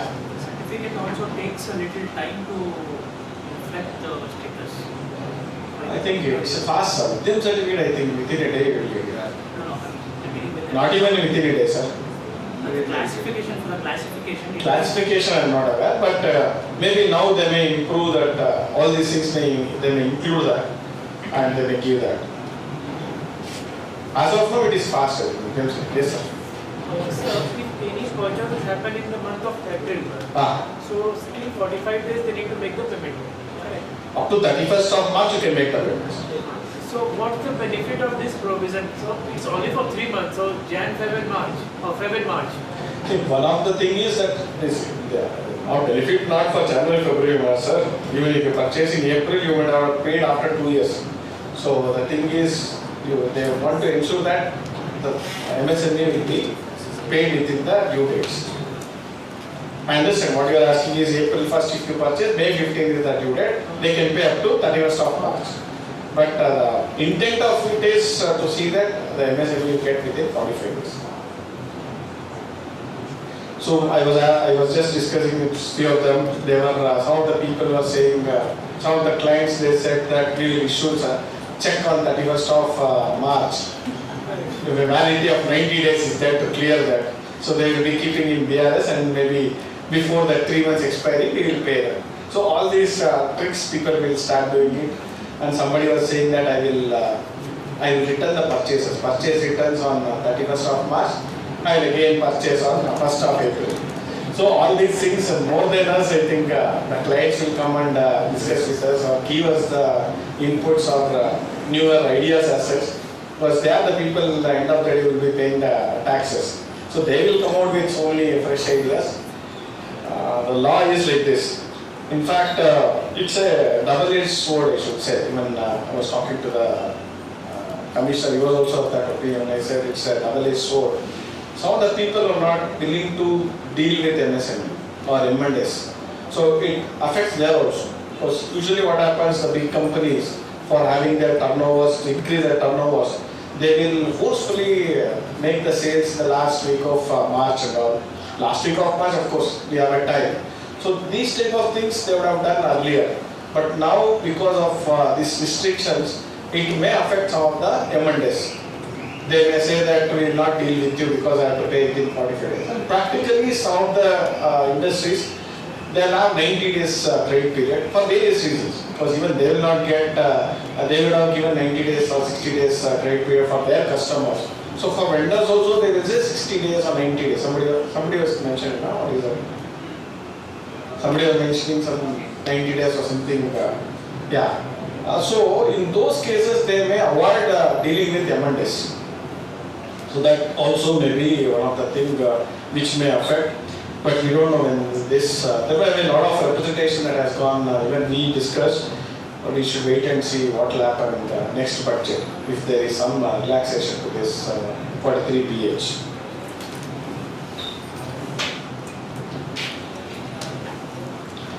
Then some of the other amendments, 44AB, there is an amendment which says that any person who is declaring income under section 44AD, that is person's presumptive taxation under 44AD1, and if the turnover is not exceeding 2 crores, in the 44AD, the present section it says, if the turnover is not exceeding 2 crores, then 44AB is not applicable.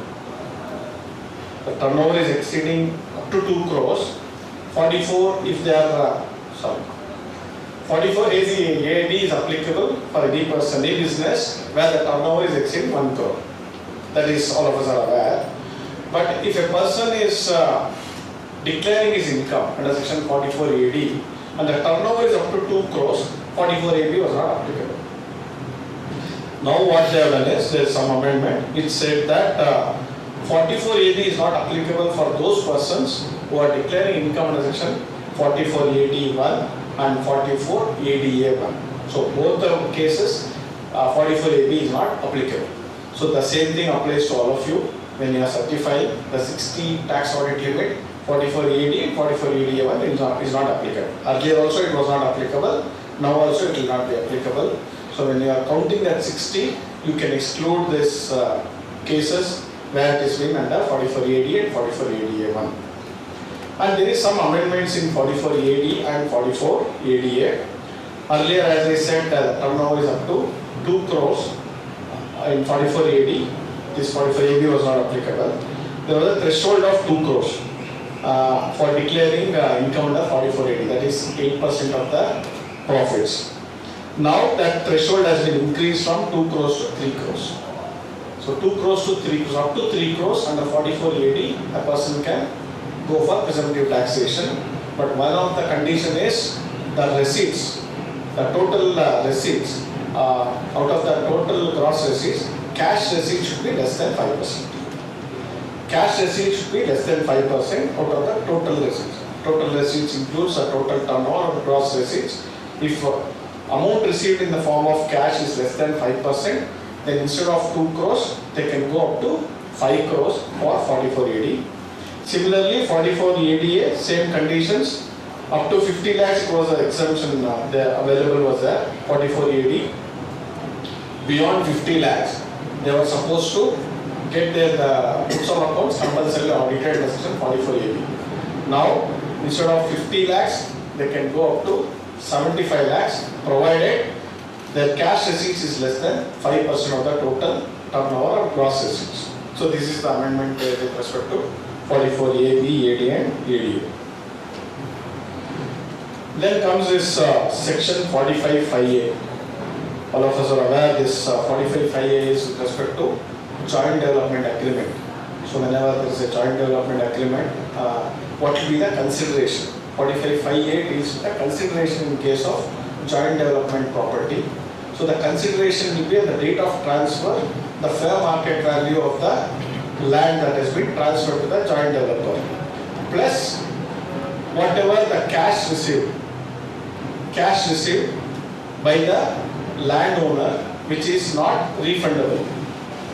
Non-refundable cash received plus the fair market value of the land on the date of transfer will be the consideration to be calculated under section 45(5)(a) for calculating capital gains. Now, value of consideration existing was it includes cash. Now they have includes amount received in cash or by check or by bank draft or any other mode. So they are specifically mentioned as cash. So now they have included bank draft or any other mode including cash. So whatever non-refundable amount you receive, either in any of these forms, that also will be considered as taken as consideration for 45(5)(a). Then section 48, interest claimed under section 24(b). Okay. So now when we were calculating income from house property, whatever interest you paid on a housing loan, we used to claim that as deduction under section 24(b). And some of the payments made were also claimed as deduction under chapter 6(a). When that particular property was sold, sometimes we used to claim that interest as cost of improvement. Every year we are paying interest on housing loan. That also we used to claim as cost of improvement, and we would have got the benefit of exemption, that capital gains exemption. That was not very clear whether you have to claim or not to claim. There were some case laws where it said even the interest paid on housing loan is eligible for claiming deduction under section 48 for comparison of that indexed cost of acquisition or indexed cost of improvement. In some of the cases, like say suppose there is a situation where you would have purchased a property in the initial stages or during the stages of construction. Some of the bigger projects it may take 3 to 4 years. Say suppose it will take 5 years. As per the project deadline itself 5 years. But sometimes because of some delays it may even go for 7 years or 8 years. So you would have invested in first year. After 3 or 4 years when that particular project is coming up, there may be a situation where you would like to sell that. You may get a better price. At that particular point of time, you would have borrowed the amount and you would have invested in that property, and then you are paying the interest on that. After 4th year, still the property is not completed, you are selling it. Now first 3-4 years you would have paid the interest. Whether you would have claimed that as income from house property?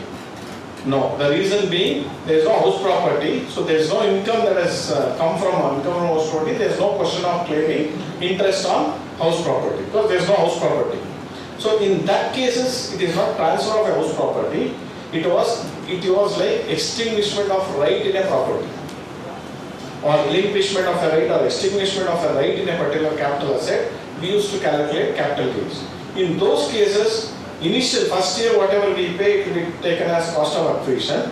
Every year interest that has been paid would have taken as cost of improvement. And we would have claimed index cost of acquisition and index cost of improvement, and we would have claimed that deduction. There was no specific mention about 24B. Now they have introduced that 24B or Chapter 6A. If any deduction has been claimed, the same thing should not be claimed under Section 48 as cost of acquisition or cost of improvement. Either cost of acquisition or index cost of acquisition, cost of improvement or index cost of improvement.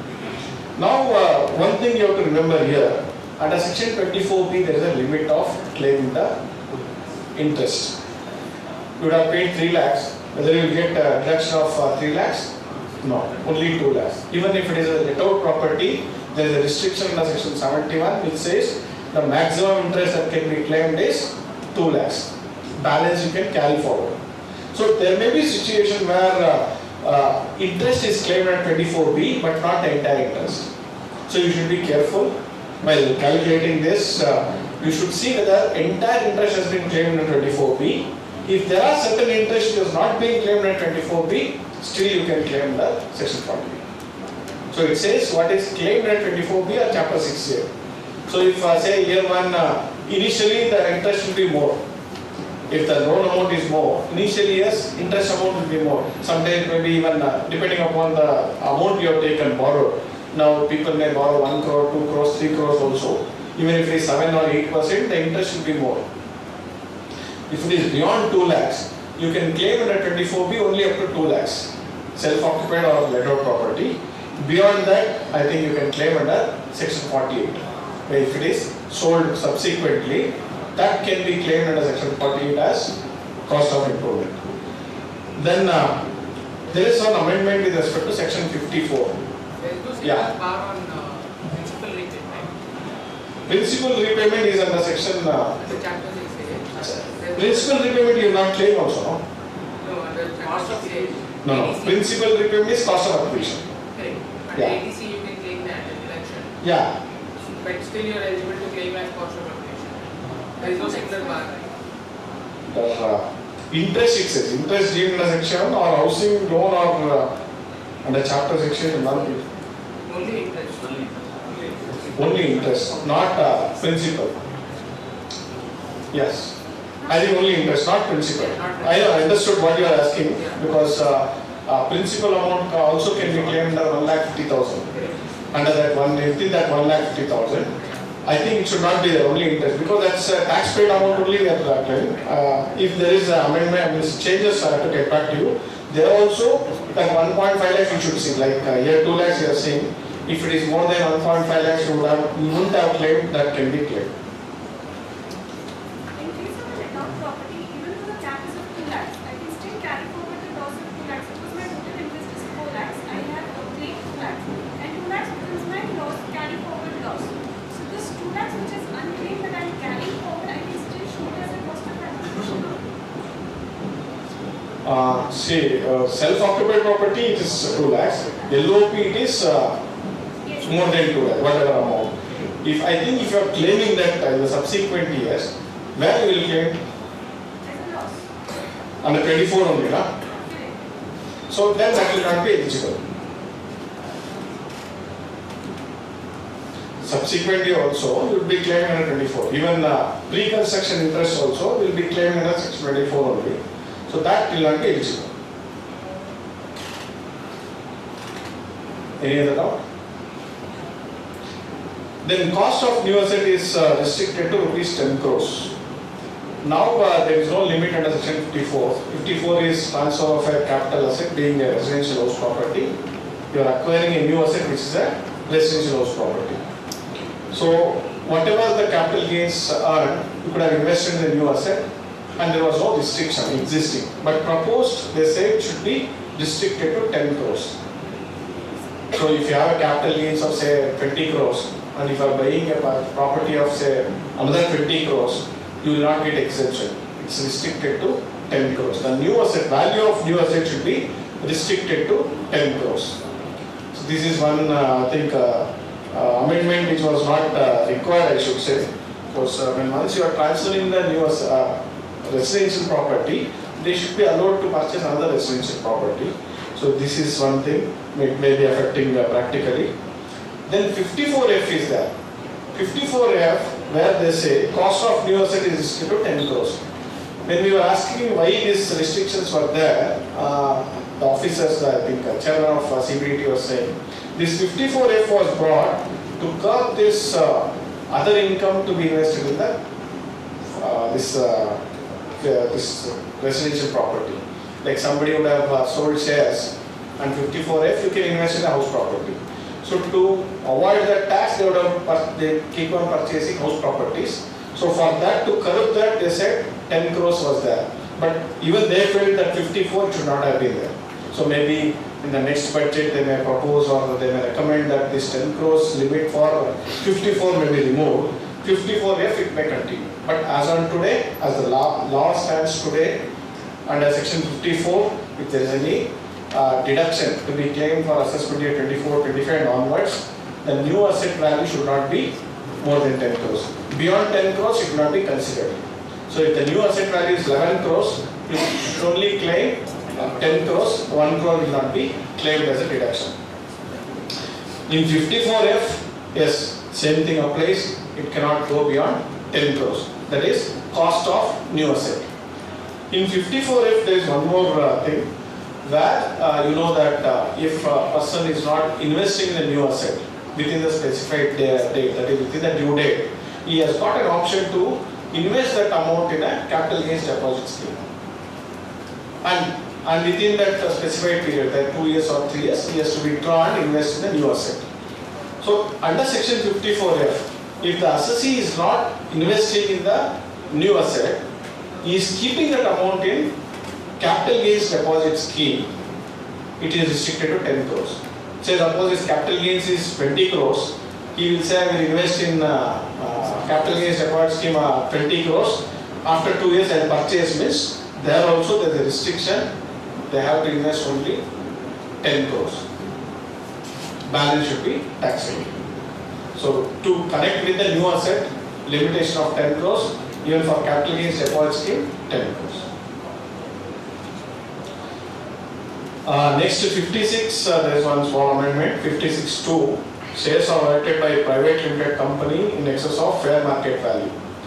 Here also, if any shares of a private limited company is issued to a resident beyond the fair market value, then that excess was charged to tax in the hands of the domestic company.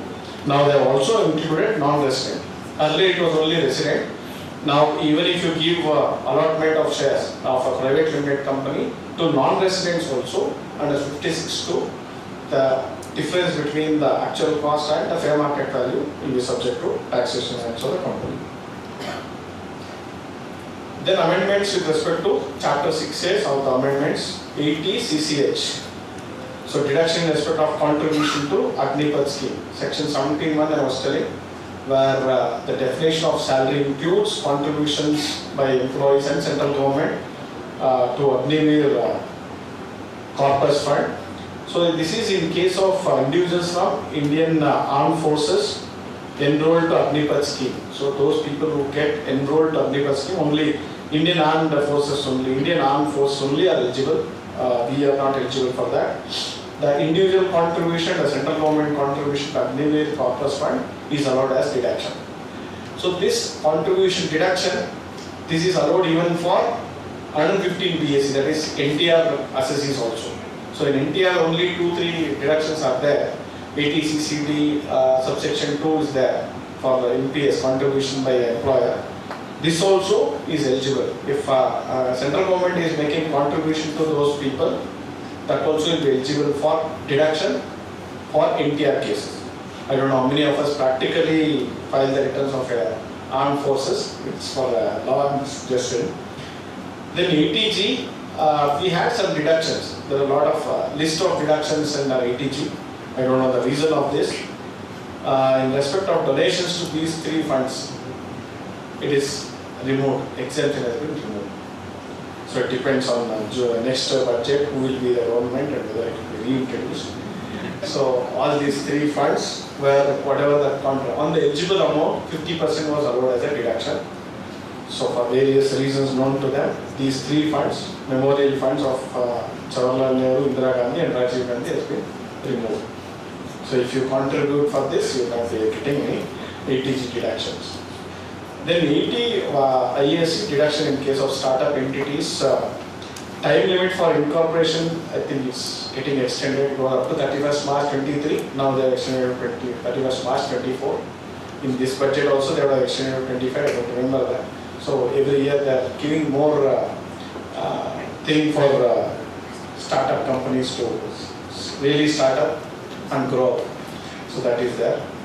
Then 79 one is with respect to carry forward of losses for startup companies. Hitherto it was 7 years.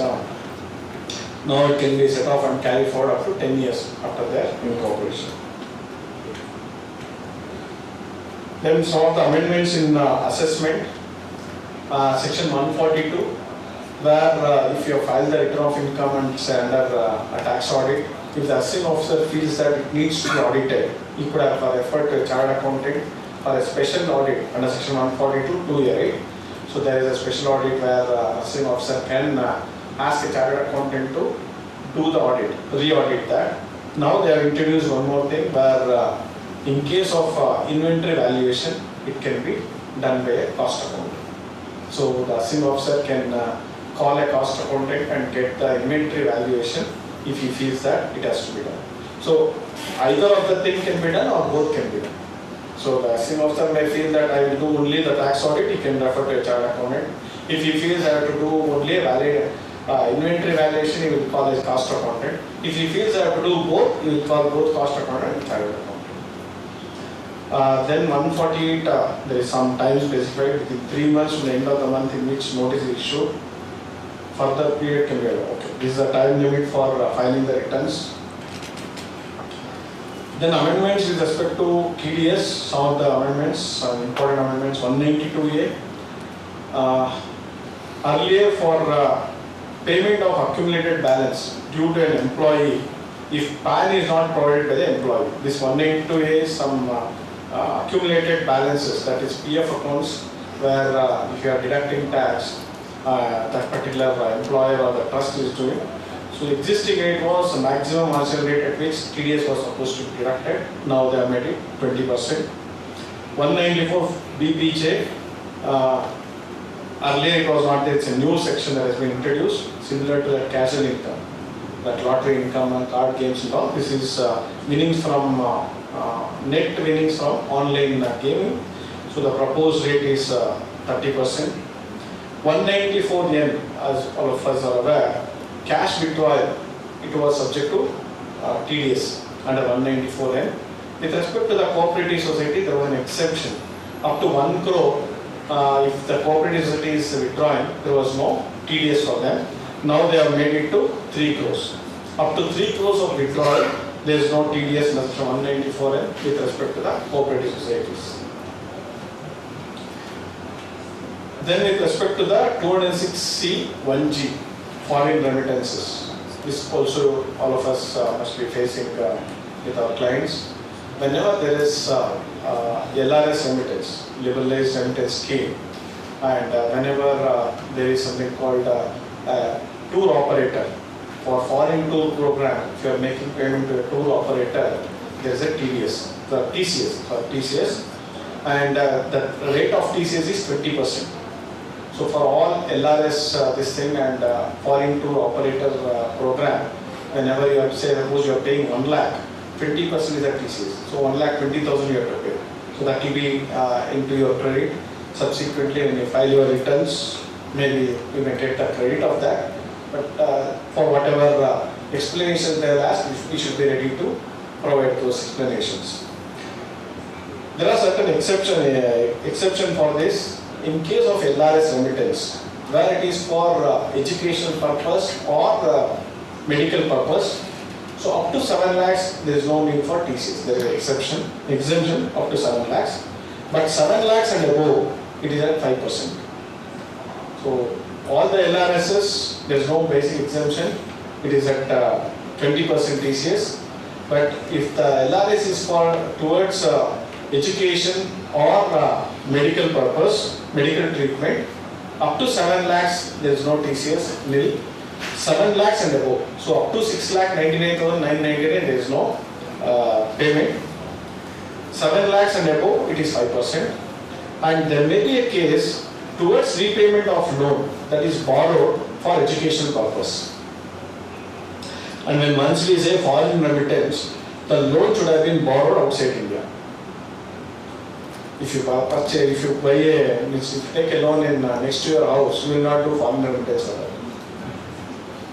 So you should understand that the loan borrowed for the purpose of education should be outside India. Then only the foreign remittance will come. So up to 7 lakhs there is no TCS. Beyond 7 lakhs it is 0.5%.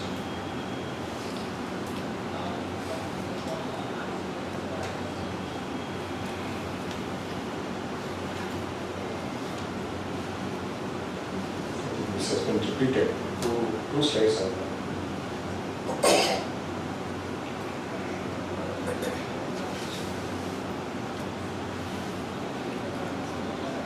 Okay. The last amendment, I should say, which is with respect to. So I think this is a repetition. 2 times has come, I just missed out. So in a different format it has come. So I think this was done by my assistant article, then I made it this one to present in a different way. So this is the same thing. 269SS and 269T. All of us are aware that this acceptance of loans or deposits or repayment of loans. So beyond 20,000 should not be cash. It should be an account pay check or account pay demand draft only. So there is one exceptions to this from this year, only with respect to primary agricultural credit society or a primary cooperative agricultural and rural development bank. So if this particular bank is accepting loans, instead of 20,000 it will be 2 lakhs. So it can accept loans up to 2 lakhs. Or even if it is giving to its members, they can also take up to 2 lakhs. Earlier, presently what happens, I think most of you would have gone for bank audits, would have been doing bank audits, even cooperative audits. If they take the loan, if somebody, the bank is sanctioning a loan, they will usually transfer that amount to SB account. Then they can withdraw. So directly they will not disperse that amount, loan amount to a particular borrower beyond 20,000. So this clause will apply. So for all nationalized banks or cooperative banks, so they will insist that borrower to open a SB account, even whatever it may be, whether 10 lakhs, 20 lakhs, 50 lakhs also.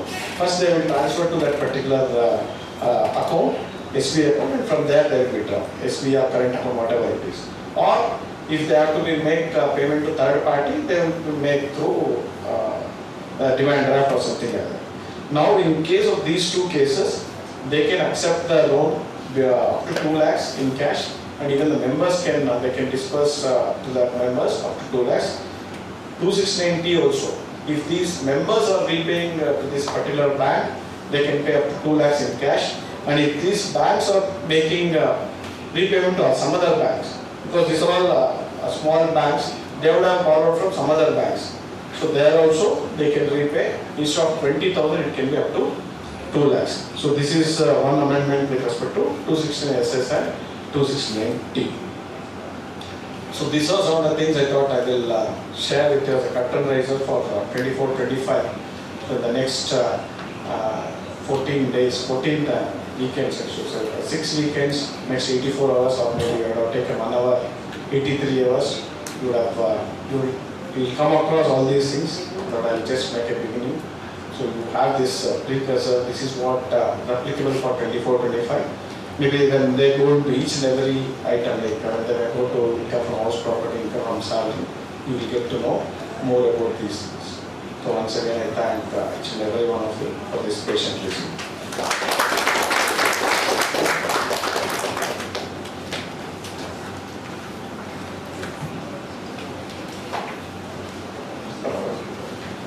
So any questions?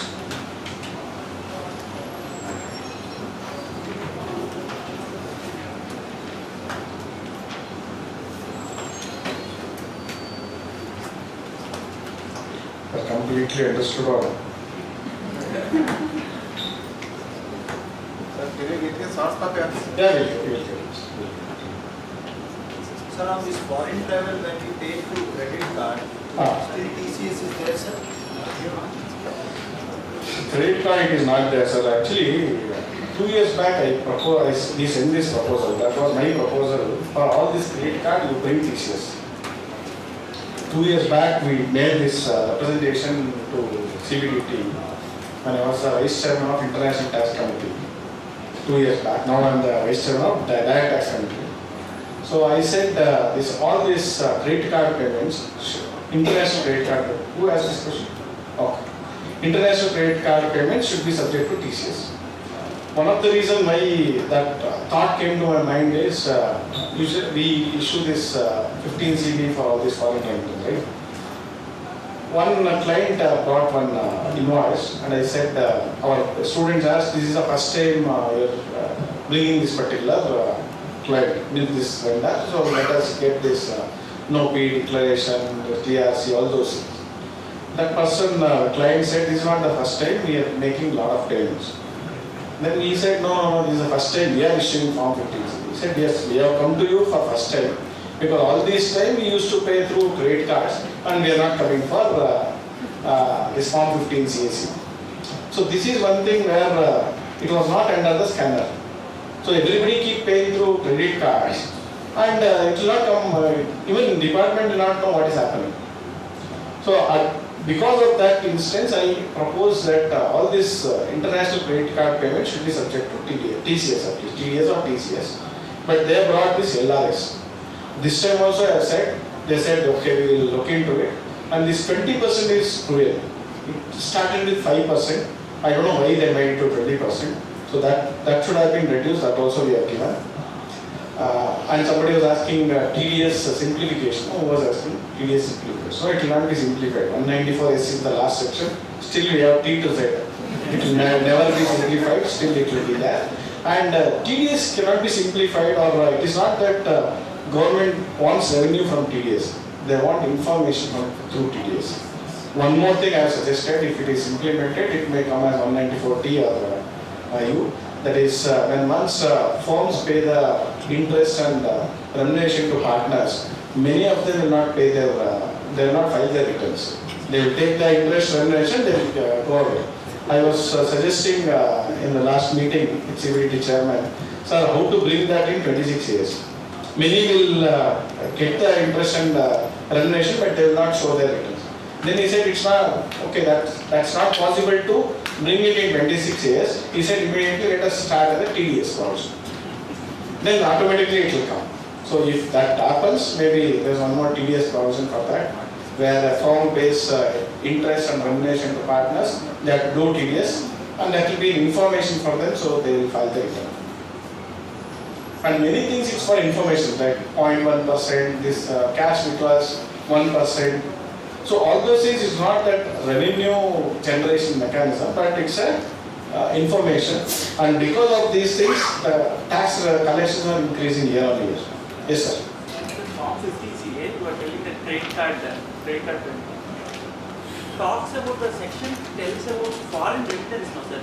Whether it is through a credit card or direct payment, how does it matter? I mean, I don't know much idea of this Form 50CA. That's why. Yeah, foreign remittance only, but see, when once you do credit card, nobody is there to stop that. As per rule, I have to, but yeah. People are. But if you want to do through banking channel, they will say there are a checklist. Gateway 15 CA, 15 CB, all those checklists will be there. So if you just swipe the card, there is no this thing. So when I said all international credit cards, you do TCS. The CBDT chairman was saying, how can you do that? Somebody goes outside India, they swipe for getting some pizza, burger, whether I should charge. Whatever it is, you should charge this, you should charge so that it will come into the account. Now LRS, it's not that investments, but still you are charging now. So that's what I said, we don't know what is going to happen. So there was a notification, right, where they had included the credit card as well in the... Credit card, I don't think it is included. There was some lot of chatter on that as well. Okay. They had rolled it back. It's it says LRS, but credit card, it's specifically, I think it's not circular. So, but as per the section, it is LRS. LRS only. So through that authorized representative, through banking channels only, all these things will happen. But in credit card, who has to do that? I don't think bankers are doing for all international credit card transactions. They are not doing any TCS. Sir. Remunerational partners is not treated as salaries. Then how can you put a threshold on that? Actually, salaries up to 5 lakhs. It's not salary, sir. It's income from business. Put 1%. That's all. Whatever you pay, cross amount for 1%. So that is for information, sir, not for collection. Or with a limit of more than 30,000 or more than 1,20,000, you give do TDS. If it comes in a different form. Let us see. TDS part, when there is a difficulty in terms of checking PAN or the linking operative, whether the PAN is operative, or also whether the recipient is file written for last 2 years when there is TDS. So that I think that is there. No? The system will, as of 1st of April, you come to know whether that is there or not, whether he has filed the return or not. One more thing you have to ensure is whether that PAN is linked with Aadhaar. If it is not linked, PAN itself will not be there. So the PAN inoperative status. Yeah. Then on the notification. If you just type it, it will show as inoperative. That notification of relaxation is only till 31st March. Are there any proposals to it? Notification of? No, the relaxation that they have for the inoperative status, TDS. Now, I think that has been extended. He was telling that it has been extended. So I think July or something like that. May. Yeah. So when we met the CBD chairman, he said yesterday only that notification has come, it will help so many people.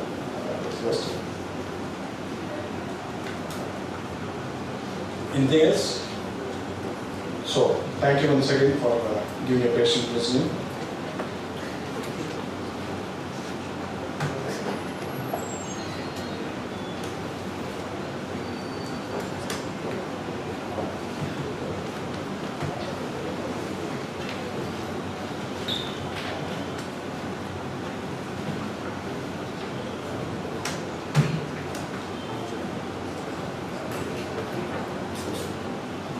Thank you, sir, for taking the members through this applicable provisions for this financial year. Thank you so much. I assume it is financial year only, not assessment year, 1/4/2024. Yeah, it is financial year. But anyway, this will undergo change with the budgets coming in. No, for assessment year 24. Yeah, financial year it will undergo change because of the budget. It will be for next. Yeah. Next session we will do. Thank you. I request the chairman to handle a moment or two, sir. Can we have a big round of applause for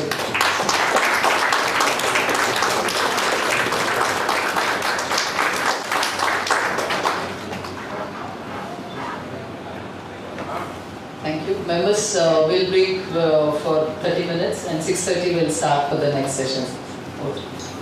The coffee and tea is arranged upstairs on at the 4th floor. We'll move on with the second session now. So we have Speaker CA Prashant KL. I request our chairman to escort him to the dais and also greet him.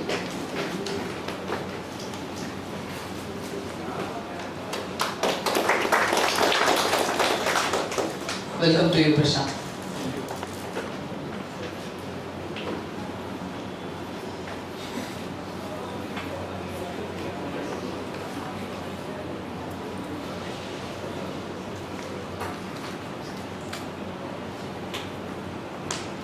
Also request chairman to hand over a memento to the speaker.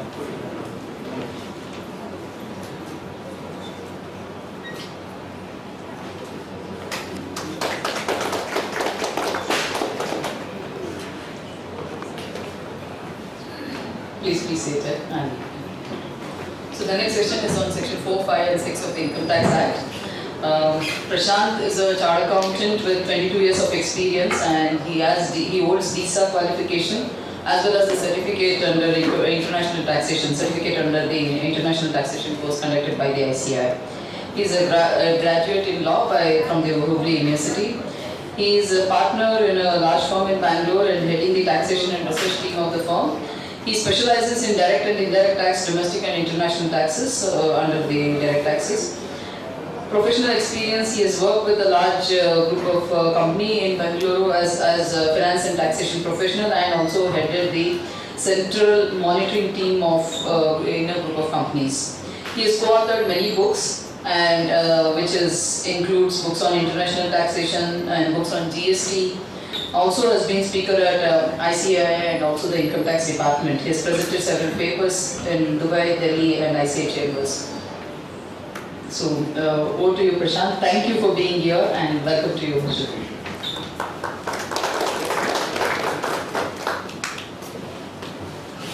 Thank you, madam. Happy evening, friends. Nice to speak to all of you this evening. So I hope the way the program has been structured, it looks like in 84 hours we're going to revise the Income Tax Act, the entire Income Tax Act as such. Looks to be a very intelligent move. It is something like, we'll give you 84 hours and in that course you ensure that the entire tax law you know, something like that. So it's an amazing thought. Happy to be here.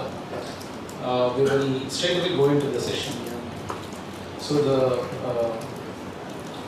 initial part of the law is of course the very basics of the income tax law. So today we are dealing with section 4, 5 and 6. So it is section 6 at least. We are fine because whenever a client comes to us, we tend to check his residential status. Income tax returns also asks us to report the residential status in the tax returns. So forcefully somehow we ensure that residential status is checked. Otherwise it will come to full problem. But having said that, section 4 and 5 becomes a little bit distant sections, although it is neighbors of section 6. But 4 and 5 we tend to normally overlook because straight away once we see somebody has earned an income, first thing is we have the computation statement, we will fill the income, start taxing them. So that is why many of the clients don't like chartered accountants. Some of the high net worth individuals are there. And they tell me whenever I call them, first they say, whenever you call, my BP goes up. Sir, what is the problem? I am ensuring you are always tax compliant. We don't have a problem with income tax department. That is why I have taken care of you. What is the problem? He says, whenever you call, you tell me what is the next cash outflow. Never tell me how do I get the cash in. It's always an outflow when I call you or when I call him back. So it is like that. But the sections we are dealing today are interesting in the sense that these are the very basic sections and it has to be applied in every case, actually speaking. So in case there is a possibility that in your case or in your assessee, you are able to move in away from these basic sections, it is quite possible to tell that he may not be assessed to tax on certain receipt of amount, certain money, certain receipt of amount. So it's not that every tax exemption that is possible we are going to discuss today. We are only going to discuss certain concepts as such. But having said that, wherever it is possible, we have to attempt, in case in the scheme of things that comes to you as facts, can you fit in these sections and see to it, can it be beneficial to the client in the sense that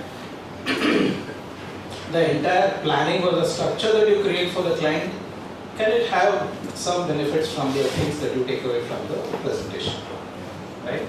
So this is how it is. So I'll start with the basic section as such. Section 4, it is called charge of income tax. Section is 4 and the heading says charge of income tax as such. So right at the inception they are talking about charge. So the point is, This is the section based on which the income is charged to income tax. So in case the client does not fall under section 4, quite possible that on that transaction he is not paying the income tax. So you may be thinking, he is going to tell many like this. No, not much possibilities are left anymore, because you must be knowing earlier 1922 Act was there, then the 1961 came, and you can see we are in 2024, many of the non-chargeability in some way or the other has been done away with. But yet the manner in which the transactions go on in the real business scenario, it is possible that in some transaction this may get covered as such. So from that perspective, I am saying it is an important section as such.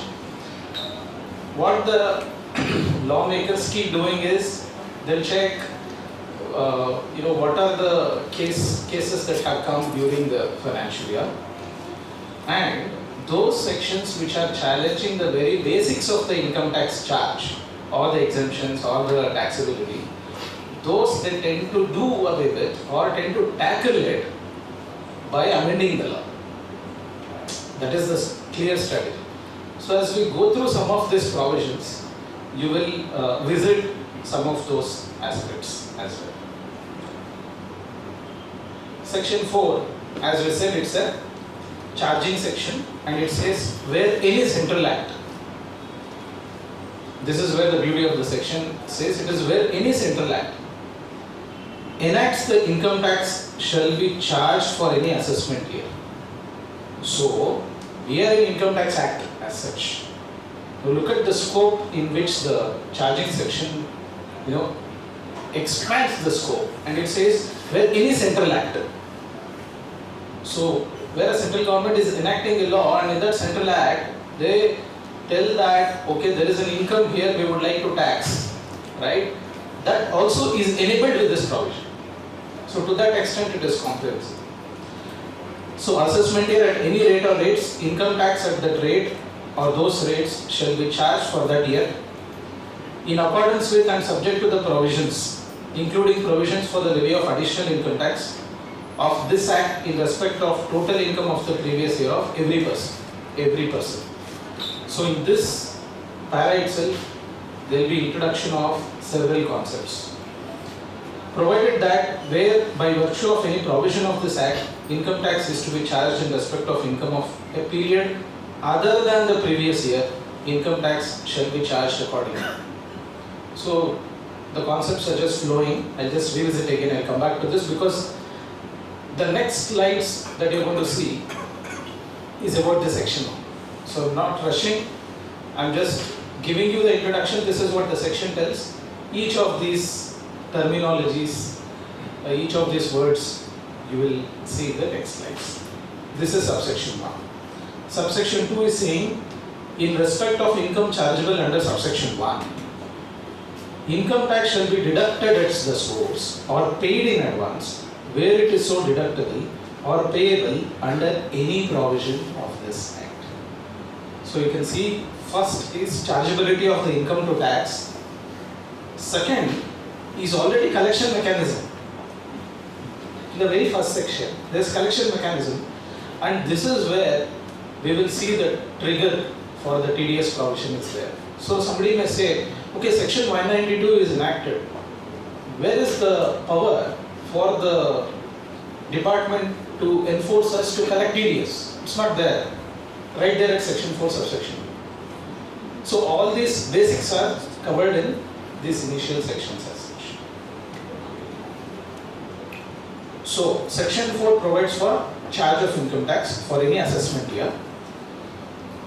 The rate or rates at which income tax is charged on total income shall be as per Central Act. This is what we learned. While section 4 subsection 1 levies tax on total income of an assessee, section 4 subsection 2 imposes deduction of tax resource. So section 4 plays a pivotal role in determining how income is taxed in India. It sets the groundwork for assessing tax liability, rates, allowable deductions. So based on this authority that is given, that this law, this act would be there to charge the tax, you will see there would be several provisions in the Income Tax Act which also acts as charging sections. Right? You go to section 15 and salary is charged. You go to 22, house property is charged. 28, business income is charged. 45, capital gains is charged. 56, other sources is charged. There are special rates under which tax has to be levied. So there are incomes to be done or computed as per 68, 69, C and D. Then there are special rates again that are prescribed in series of section 150, 112, 111, etc. So you can see, drawing the power from this section 4.1, rest of the sections start charging tax on income in several ways possible. Because you also in few cases you apply slabs, in few cases you apply tax rate on gross, something like 115A. In few cases you compute the profit, because 28 to 44 details you compute profit and pay tax on the profit as such. So you can see how the charging section is spanning out itself. So if we go a little bit more into section 4, what is levied by virtue of provisions of section 4 is income tax alone. It is income tax alone. Interest, penalties and fines, which are also payable under other provisions of the Act, cannot be termed as income tax, because the tax word has been defined in section 2 and it says tax includes the income tax that is leviable under this law, under this Act, and also any additional income tax that may be levied by any central act as such. So that does not include any interest and penalties. So for interest and penalties, so they say there are other series of sections which takes care of the provisions there. Because the determination of income is one methodology, determination of interest and penalty is different methodology. So carefully they have divided the sections in such a way that computation of income and tax is one group of sections. Interest, penalties, etc. is another group of provisions and sections. And however, it says income tax includes surcharge and additional surcharge. For example, education cess. The surcharge itself enhances the rate of income tax. So we know there is a tax rate based on the slabs of the income.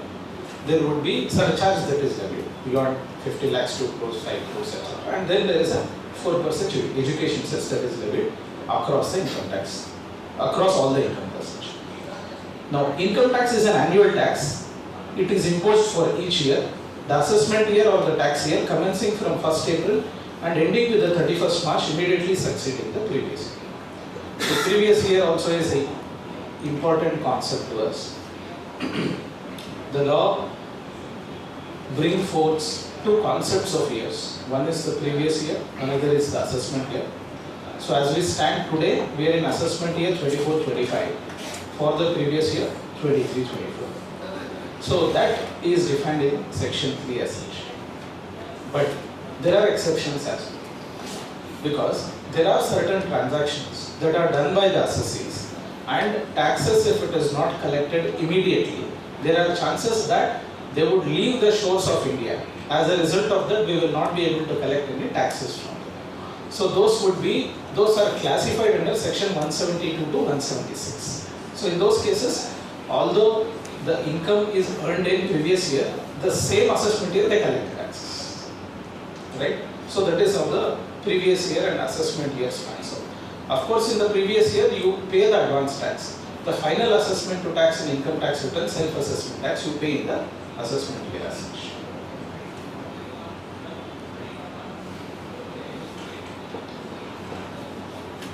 So when we saw section 4, it says it is charge of tax on income. So once the word income is used, now we will start seeing what is the income on which we are supposed to pay tax. So general meaning what everybody connotes is any money that I receive. Normally it is my income. So you are supposed to pay tax. The point is it so simple? Because there are so many varieties of transactions. The same money that is received can be called in different manner based on the circumstances of the case. So that is the reason there is a requirement to define income. But if you define income, it is challenging. If you tell income means what I receive, okay, then there is a problem. Then what happens to October? It becomes a problem. If I tell, okay, income includes all revenue receipts, then capital gains will not get taxed. There is a challenge. So in order to do away with this kind of ambiguity, which may lead to several incomes escaping tax, definition of income in 2(24) has been made an inclusive definition, and it starts with the word income includes. And once this income includes is given, they go on to list almost 32 types of incomes. Well, think 32 types of income. We have only salary, house property, profits and gains of business operation, capital gains, other sources. Now the point is, they are not talking about classification. 32 different types of income. Why is it necessary? Over a period of time, there are several judicial pronouncements based on which high courts or the Supreme Courts have held that certain receipts are not income. Certain receipts are not income. So as I told you initially, those are the cases where the Finance Ministry and the CBDT do the amendments in the law. And you see in the subsequent budget, the definition clauses are changed. So that is when new sections keep coming in. For example, I have taken this example from the recent budget. Not the recent budget, I have to go back to 23 because 24 budget, actually nothing else is there. We have to wait for June 2nd, 3rd week for it to happen. For 2023, this is what happened. I've given an example here below. It says conjunctive reading of section 56 subsection 2 clause 30, section 56 subsection 2 clause 4, read with section 224(11). It is relating to insurance policies. And this is what has happened. I'm just giving you the background as to where exactly the charging section, the definition of income can be encompassed by way of amendment, so that new way of taxation can come into the force. Right? Normally, if we have a life insurance income, and say on death there is an insurance receipt, all of us know it is capital receipts, we are not taxing it, which is fine. But there are several other types of life insurance policies where after the policy is matured, you get the money, and 1010D, section 10, clause 20, we have been consistently using in several places where we claim exemption of insurance receipts. The insurance receipt is not taxable. Okay? So there was a necessity. So what was the necessity? So this was taken as one more tax planning tool. There were situations where I have come across certain Cayman insurance policies. Not right now, but at least some 10-12 years back, I can say. Some of the life insurance policies said, okay, you have a company, there is a main individual who is running the company. Assume something happens to him. There is a doubt on the very existence and continuance of the company. As a result of that, the company takes insurance on the key person. Okay. So, when it takes, it is, say, policy of some 5 years, for example.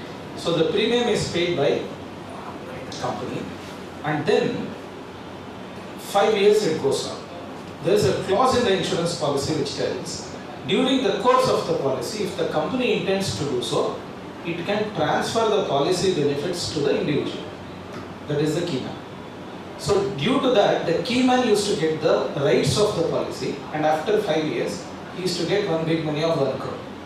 Now what is the tax planning? 30% is the tax rate, straight away 30 lakhs was escaped from tax. So in order to plug those, subsequent amendments were made, where key man insurance, they said, we will not allow as an exemption anymore. But that was not sufficient. There were several other policies which led to similar kind of issue where people used to claim exemptions as such. So now you can see what happened in this amendment as such. It concerns misuse of exemption for high premium life insurance policies, particularly ULIPs. So these wordings in fact is not mine, it is from the memorandum to budget. So any memorandum to budget is issued, against each section they will give in the memorandum what is the purpose this new amendment is going to serve. So from that purpose of memorandum to budget, I am just reading this to you. Finance Act 21 introduced restrictions on exemption for ULIPs issued after 1st February 21. So all along what were we thinking, okay, in case of ULIPs, irrespective of amount I make, the money that I get, I'll get exemption of income. There's no tax, there's no tax as such. Now what is the amendment? Tax chargeable for income from insurance policies with premium exceeding 5 lakhs annually. This is excluding ULIPs. Exemption for income received on insurance person's death. Amendments to clause 1010D and section 56 of the Act were made for policies issued after 1st April 2020. And wherein, if these conditions are met, then they started charging the income tax on the ultimate insurance receipts as such. Now you can relate to section 4, that is the kind of power that it has got, based on which these amendments are done in order to bring new receipts or the existing receipts into tax.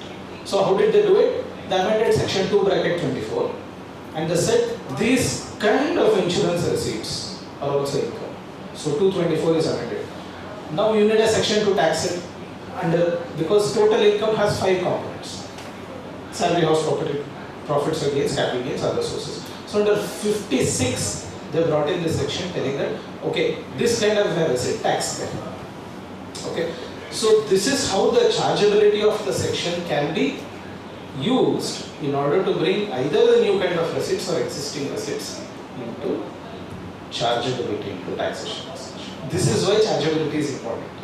So in case we know this, in each scenario there is a possibility that you may test this.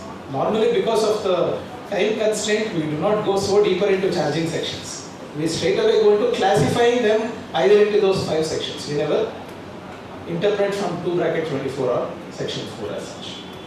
So effective date, these amendments would take effect from 1st April 2024, applicable for assessment day 24-25 and subsequent years as such. So there are few, the examples that I am going to deal with, it will give you an idea of, in the earlier stages or in earlier years at least, what were the different scenarios that was there in chargeability of income and what kind of litigation was there. So that along with the example you will get the citation of the case also. So what I have done is I have given a series of citations. You don't have to write anything. No problem, because the entire slides will be available on the portal as such, CA Institute portal after the program. So this will be uploaded. So let us start understanding each of them in a simple manner. CIT versus Tosha International Limited, it's High Court of Delhi case. So in this case, the company incurred huge losses. And the financial institutions and bank required assessee to pay 60% of amount due towards principal and waive the entire interest. Waiver. So if you take a loan, you pay the interest. Here, interest is waived. They told the company, you are into losses, don't pay the interest. So there is restructuring of the loan or waiver of the loan that is happening. The only objection raised by the assessing officer is with regard to the waiver of principal amount to the extent of 10.47 crores, which the assessee had directly credited to the capital reserve account. So when the money came in, or whatever liability is there, he debited liability, credited capital reserve account. It is not routed to profit and loss account. So from where will you bring it to taxation in profits and gains of business or profession? Normally you don't do it because it is not a capital. According to the AO, since the loans cease to exist, it has to be treated as an income. Consequently, the AO added the said sum of 10 crores in the income of the assessee. The CIT appeals deleted the addition by observing that the remission of the principal amount of loan did not amount to income under section 41 subsection 1, nor under section 28(4), nor under section 2 bracket 24 of the IT Act as such. This kind of anomaly still remains. Here I don't see an amendment in 224. I'll explain you the concept as to what is that. Now he directly transferred to capital reserve. Assessing officer said, what you are supposed to pay, you did not pay. So as a result of that, I am going to charge that to income tax. Now, CIT appeals is saying, look, what is the entry? When you got the loan, bank account debit to loan account. So the amount is lying in loan. Did it go as a debit to profit and loss account? No. So if it has not gone as a debit to profit and loss account, Was there any possibility he would have claimed it as a deduction in any early years? By no means, by any imagination, nobody can claim loan as a deduction. As a result of that, they said section 41 subsection 1 applies, which says only in case there is a write-off and later you recover it. Only that kind of a scenario is envisaged in the Act, and that is when you will subject it to tax, otherwise no. But this has taken a different turn later in Mahindra and Mahindra case, where the Supreme Court has given a different direction to this interpretation altogether. Now the interpretation is, whatever loan you have taken, they would see what is the purpose for which the loan is used. Is it used for working capital? Is it used for buying a fixed asset? If it is used for working capital, you use the same money, incur the expenditure. That expenditure you have already debited to P&L. So they classified these kind of loans as a revenue part of the loan. And whatever was taken as a loan for buying a capital assets, it was treated as a capital portion of the loan. So Mahindra case, it said, okay, whatever is the liability relating to the capital asset portion, treat it as capital receipt, and that was not subjected to tax. So as a corollary, we understand if it is revenue in nature for which the funds have been utilized, that loan, if it is waived off by the bank, then it still becomes income. It has to be subject to tax. Now the point is, you may say, where is it written into bracket 24? That is the next question, right? That is where the concepts of capital revenue has taken charge. We will come to that. And based on that, the income has been held to be taxable in several cases based on this distinction.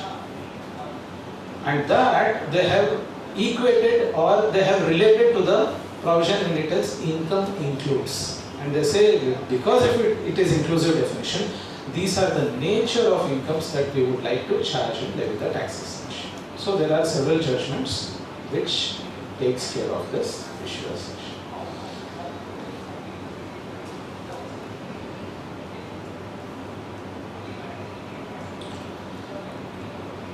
So here also another interesting scenario. This has come before ITAT Mumbai Tribunal 2012 case. Assessee, being a member of housing society by the name of Vile Parle, entered into an agreement with the developer to demolish the residential building owned by the housing society and reconstruct a new multi-story building. So an existing building is being demolished and a new construction of the building is happening. Assessee under such agreement received a flat in the new construction building which had an additional area of 173 square feet and also compensation in cash of 11,75,000. He has got the money. So receipt of money is there. What is not his, he has got it, 11,75,000. So according to me, it is income. General calculation. It is income, it has come to it, so it has to be taxed. Now they are saying it is now well settled that in order to find out whether it is a capital receipt or revenue receipt, one has to see what it is in the hands of receiver and not what it is in the hands of the payer. This is one more concept that they have brought in the judgment, telling that, okay, when you are looking at whether it is income or not, see what is the nature of receipt in the hands of the receiver, not what is the receipt in the payment or nature in the hands of the payer. Now the point is, in the hands of the payer, you tell me what happens. Because he is a developer, he has made this payment. So developer gets his income for development. So what he is paying is his expenditure. Agree? Developer made this payment. So it is his expenditure. Agree? So he has claimed it as expenditure. So on the other side, what normally we see, the other guy has claimed the expenditure. So the person who is receiving has to pay the tax. Now the judgment is saying, don't look at the nature of the amount in the hands of the payer, to tax it, see it as the nature of receipt in the hands of the receiver. And they said it is capital receipt because it is not in revenue nature. In view of this discussion, in our considered view, Mumbai Tribunal said 11,75,000 received by assessee cannot be said to be revenue in nature, and accordingly the same is outside ambit of income under section 2(24) of the IT Act. So this was regarded as a capital receipt. Don't get confused with JDA, there I got the money. Not the same, because there the nature of transaction itself is such that you are entering into adventure in the nature of trade accounts. Correct? So there you cannot tell I received on money that I will not pay tax. That is not possible. Here there is no transaction. He is getting what was there earlier. In place of that, one more is being replaced, and then he is being paid the compensations. That is why it is capital. So it cannot be equated to regular JDA transactions. Then section 4 also talks about person. So we saw income part, about person we can see. Income tax is levied on person. It cannot be charged on some vacuum.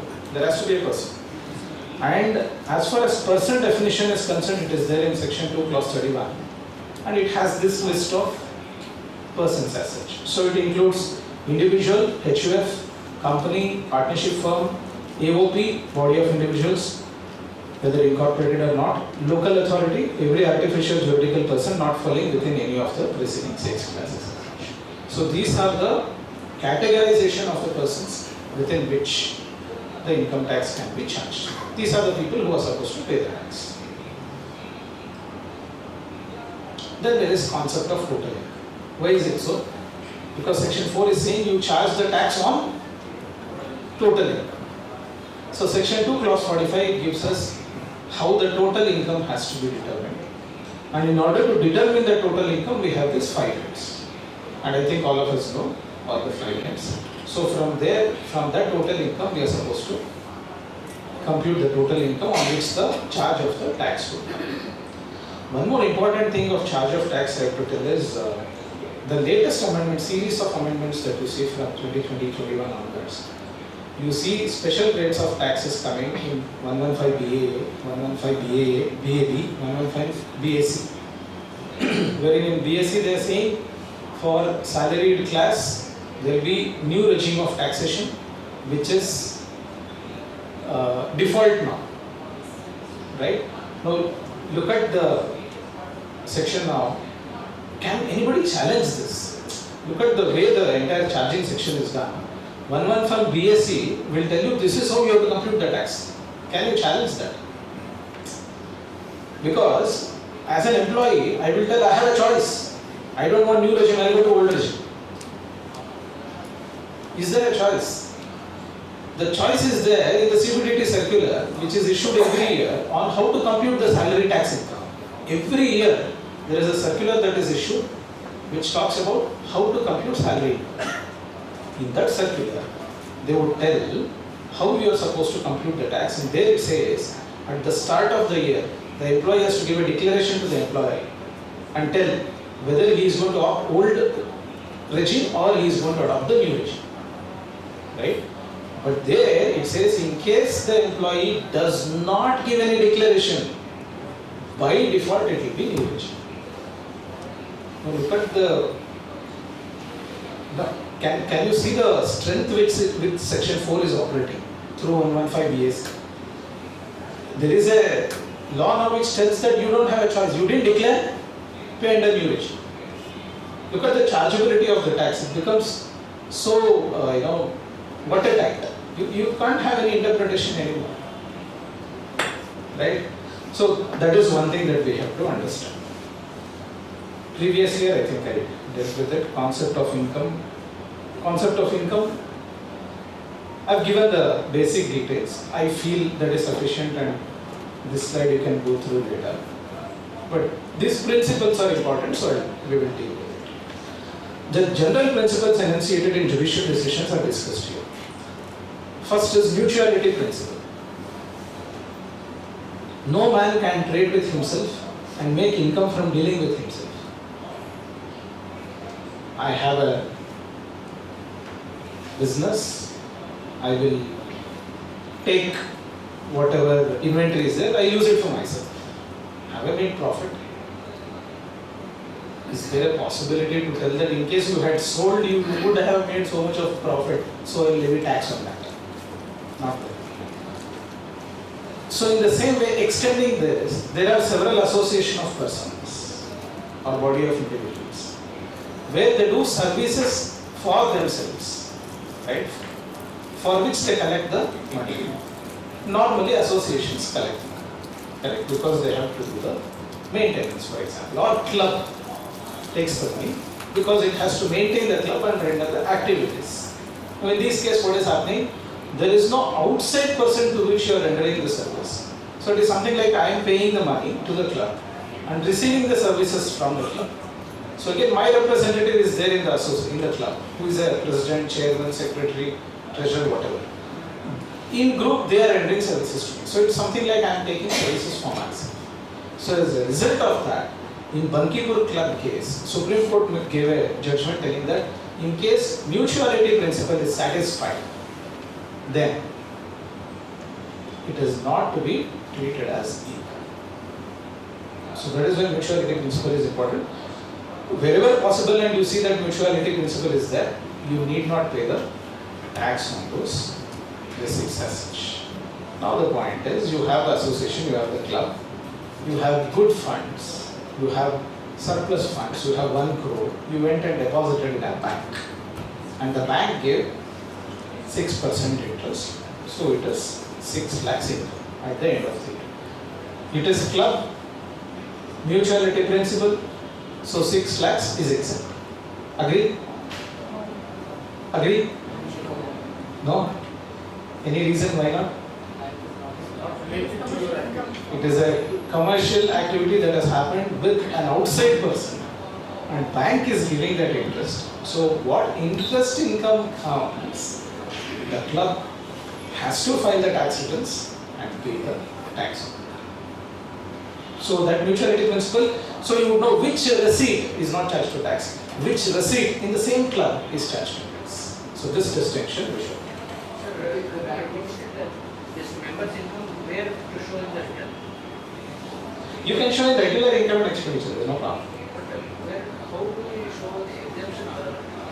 There is no, you don't have to show that exemption or something, because when you do the computation itself, we will tell that whatever is the excess of receipt over payment or income over expenditure, we will reduce it telling that because of mutuality principle we are not subjecting it to tax. And it is not even business income. So there is no classification. There is a confusion how to show in return of income. The point is you need not show, is what I am saying. Not to declare it. Not to declare also. Okay, well. And even if you show also, the chances are that the officer will say, okay, you have shown 1 crore here and say 94 lakhs as this one. So 94 and 94. So 6 lakhs is interest income in my example. So 94 lakhs receipt, 94 lakhs payment. Okay. You have set off that. So what is that 94 lakhs? So then you have the option to tell that because it is a mutuality principle, we have not paid tax on 94 lakhs because there is parallel expenditure, and moreover the 94 itself is not subjected to tax because of Bankipur case. It is not case of income. Correct. Income from other sources directly declared 6 lakhs, pay the tax. So if the bank is a corporate member of the club, for example, I think there is a limit of Bangalore club where the bank was corporate member, the club was putting LPs at the same time. In Karnataka, I could in favor of the club. Is that the stand? I feel there also it is little tricky.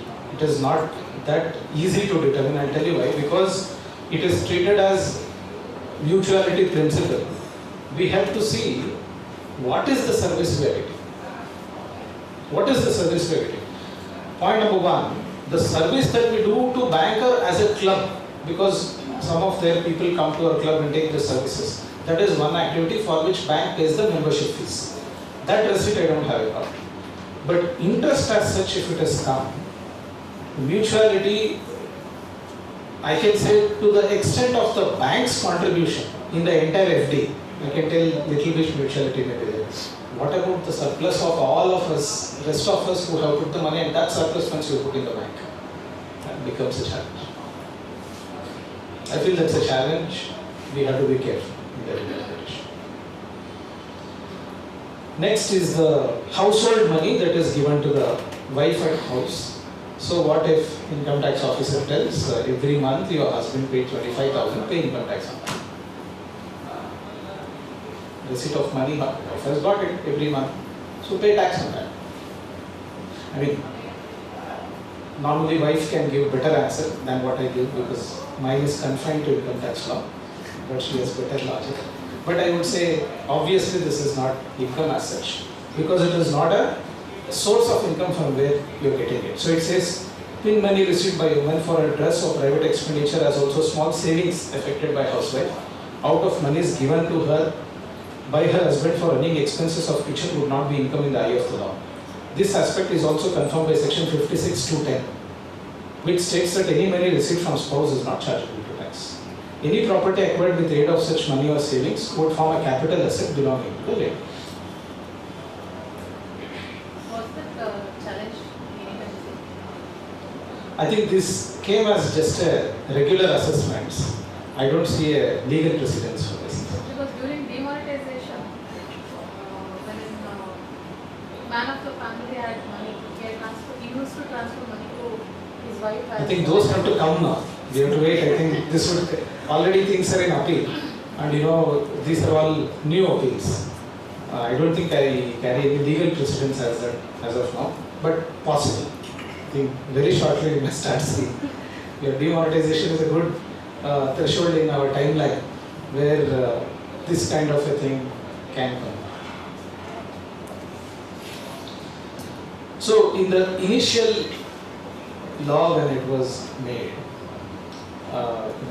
this claim was made telling that if I do any work for you out of contract I'm doing, whether it is salary or house property or business or capital gains or other sources, two of us are dealing with something as a result of which we get money and hence it is income, so we are supposed to pay tax. But in voluntary payments, on my own I am going and giving to somebody. Correct? In those cases it's a voluntary payment, so it should not be subjected to tax, was the interpretation. But to that, they brought the exceptions by making amendments to tell that, okay, these are the conditions you have to satisfy in voluntary payments, then only we will give you exemption. That is why there is a registration under 12A, so that the trust can get the charitable nature recognition by the Commissioner of Income Tax Exemptions. And after that, when the trust receives money as voluntary contributions, is when it is exempted.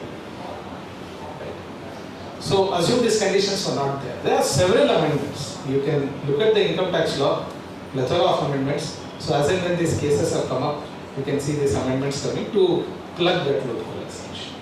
So voluntary contributions, taxable, but if you satisfy certain conditions in 11, 12, 12A, 13, etc., then only it is treated in a different manner.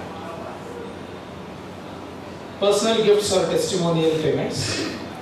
So here also section 2 bracket 24 includes. Now the point is, what is income? Normally I do some work, I go for employment, I have a property, I have let it out.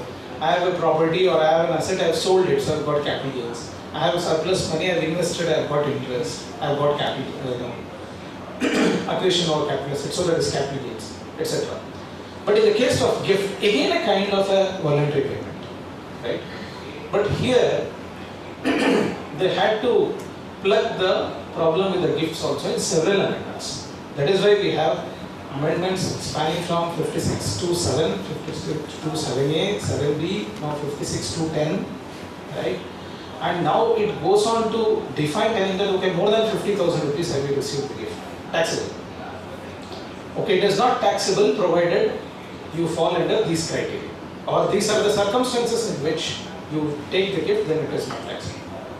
One thing may be, say, received during, during marriage, or what has come as a legal gift, what you have received, or what has come from a relative, and relative is defined. Okay.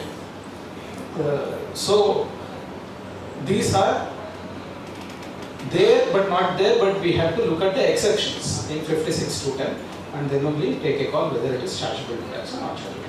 So this takes two different kinds of treatment based on the scenario that it falls. That we have to check in 56. Capital revenue has been always a problem. So capital and revenue has been a problem as far as the taxation is concerned. Receipts whether referable to fixed or circulating capital. So what is fixed? Normally the connotation is it is capital in nature, so it should not be taxed. What is revenue flow? That we deem that it is taxed. But what is a capital receipt? Unless it is specifically provided by the law, it is not taxable. Because in case of capital receipt, you would tax it only if it is a capital gain. If it is regular capital receipt, you don't tax it. 56 got amended. Now you will be feeling 56 is revenue. No. If you carefully read 56 to 70, etc., and 56 to 10 as well. Now they brought in the provisions to tell that you are a company, you are receiving share application, you are getting the premium, and that premium is not on par with the fair market value. Fair market value is 100 rupees, you got the premium at 1000 rupees. Now they are telling if you can't refund your FMV is at 1000, that 1000 cannot be exempt in your hands. 1000 minus 100, 900 is taxed now as an income, under income from other sources. So capital receipt yet taxed. So this is where these things have to be carefully seen.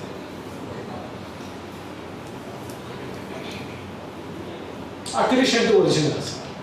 What is the nature of the receipt of accretion to original receipt? So example here, if the receipts are by way of accretion to not in substitution of original asset, thus bonus shares, rights shares issued by a company would be in the hands of the shareholder recipient. It partakes the character of the original holding. What is my original holding? Capital asset. I am just holding it for. So whatever comes to me is again a capital receipt. So we are not paying tax on this. If the original shares were held as stock in trade, the bonus or rights shares would also have to be regarded as forming part of stock in trade. While if original shares has been held as investment account, the bonus or rights shares would also be investment. So if you see here, this is 1969 judgment. I will come to the doubts that you have, but let me just conclude this slide. In CIT versus Madan Gopal Raj, the Supreme Court held that bonus shares having been received by assessing respect of the stock in trade would not become part of their stock in trade merely because they were accretions to stock in trade. The bonus shares were received as capital. Now this is where the entire law becomes ambiguous. So the law as it stands today, it is not so simple. Because you also know, in case you are capitalizing something and then issuing the shares, there is a separate provision in 115Q which tells the reserve that you are utilizing in order to issue the bonus shares, that is grouped separately and then it can be taxed separately. Same thing to dividends also. Sometimes you would pay dividend tax in the hands of the individual, sometimes you would pay in the hands of the company as such, as and when the law keeps changing. Bonus as such has been a thing that, it is accretion to the capital, so it is not taxable. But if you take example of something like 115QB, etc., where buyback of shares is there you would feel that I am not selling to somebody else, so I am not supposed to pay tax immediately. Fair enough, charge of tax came indirectly on the company, and it says, okay, 1 crore of reserves you used in order to do the buyback and give the money to the existing shareholder. So whatever that 1 crore is there, we will treat it as the portion of the receipt on which income tax is payable, not by the recipient, but as buyback tax by the company itself. Again, charging section is coming.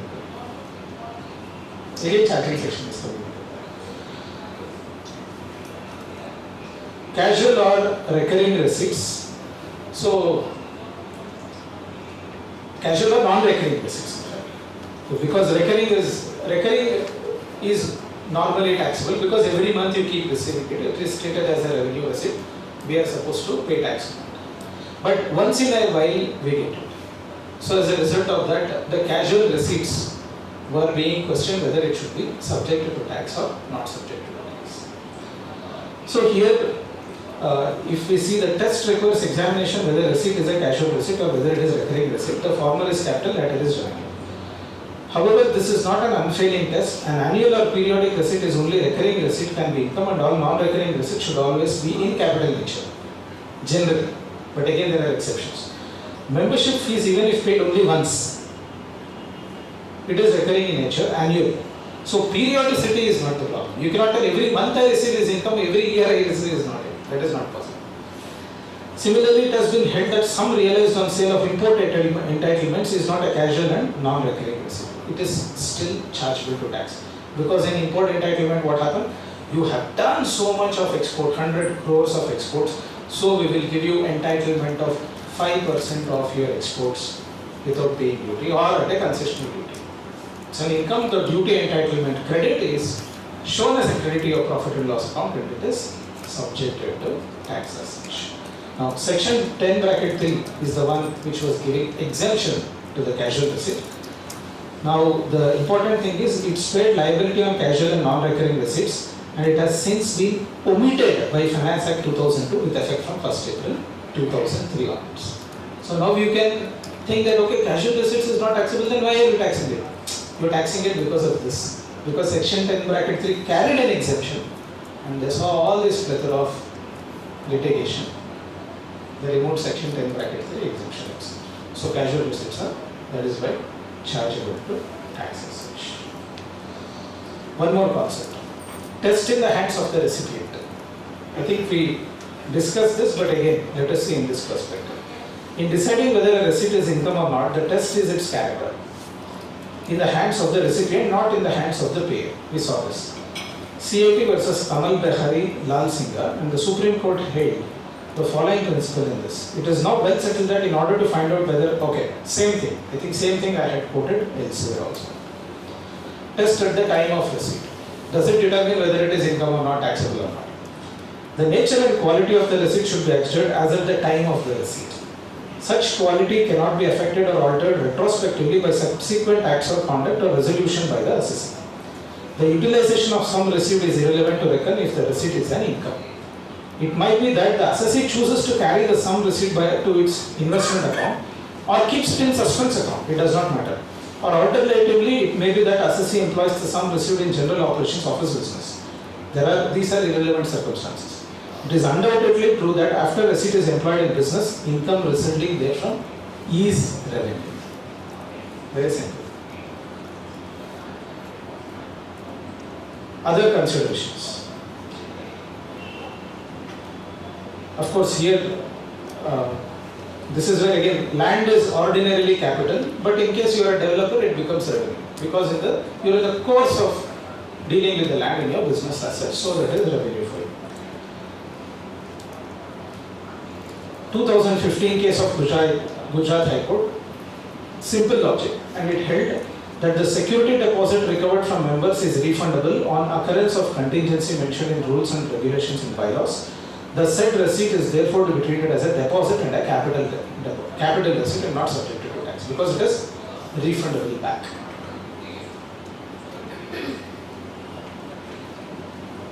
So I feel the rest of the examples, of course, because it is there in the PPT, we can refer the PPT when you get the time.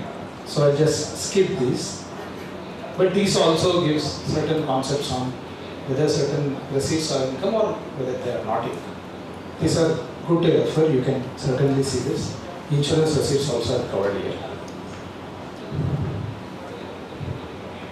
Carbon credits, actually important because when the concept came in, we did not have any concept telling that, okay, how to tax this, it is not there. Because the concept of carbon credits gained momentum from increased awareness about the need to control emissions. Credits can be traded between businesses.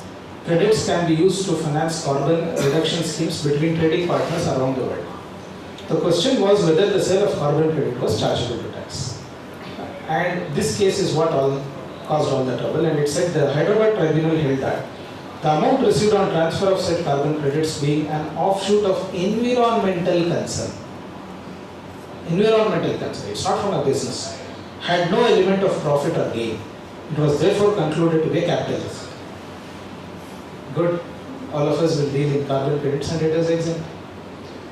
So that is the reason they brought in this. in 2018, they got this new section 115 BBG, bringing explicit provision for the taxation of income derived from transfer of carbon credits, which is at 10%.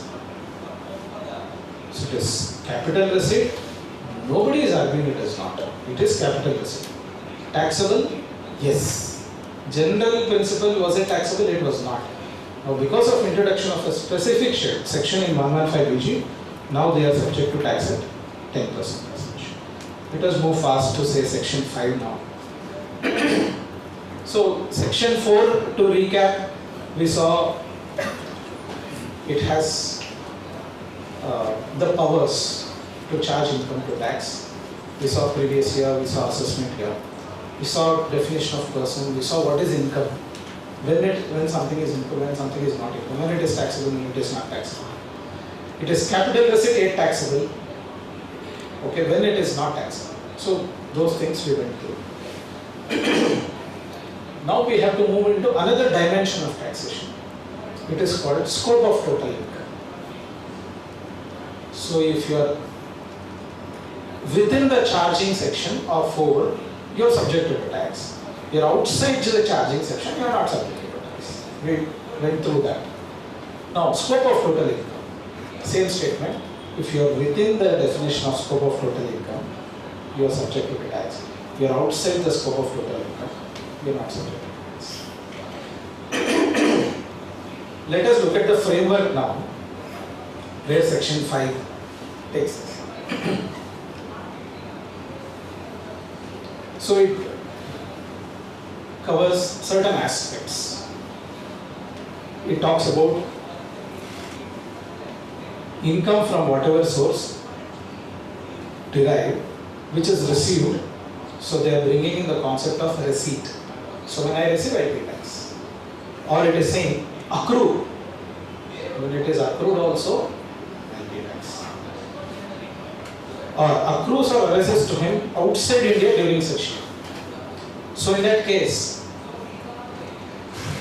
whether the total of income should be subjected to tax. Provided that in case of a person not ordinarily resident in India, within the meaning of subsection 6 of section 6, that is resident section, the income which accrues or arises to him outside India shall not be so included unless it is derived from a business controlled in or a profession set up in India. So the idea of scope of total income is received where? In India. Accrued where? Accrued or arise or deemed to accrue or arise in India. Correct? So in case you are getting receipt of income outside India or accruing outside India, you are subjected to tax only if you are a resident and ordinarily resident. That is the meaning of this. As a non-resident, you need not pay your foreign income tax in India. And another exception is saying, you are a resident but not ordinarily resident. In that case also, in case accrual of income is outside India, you will not pay tax.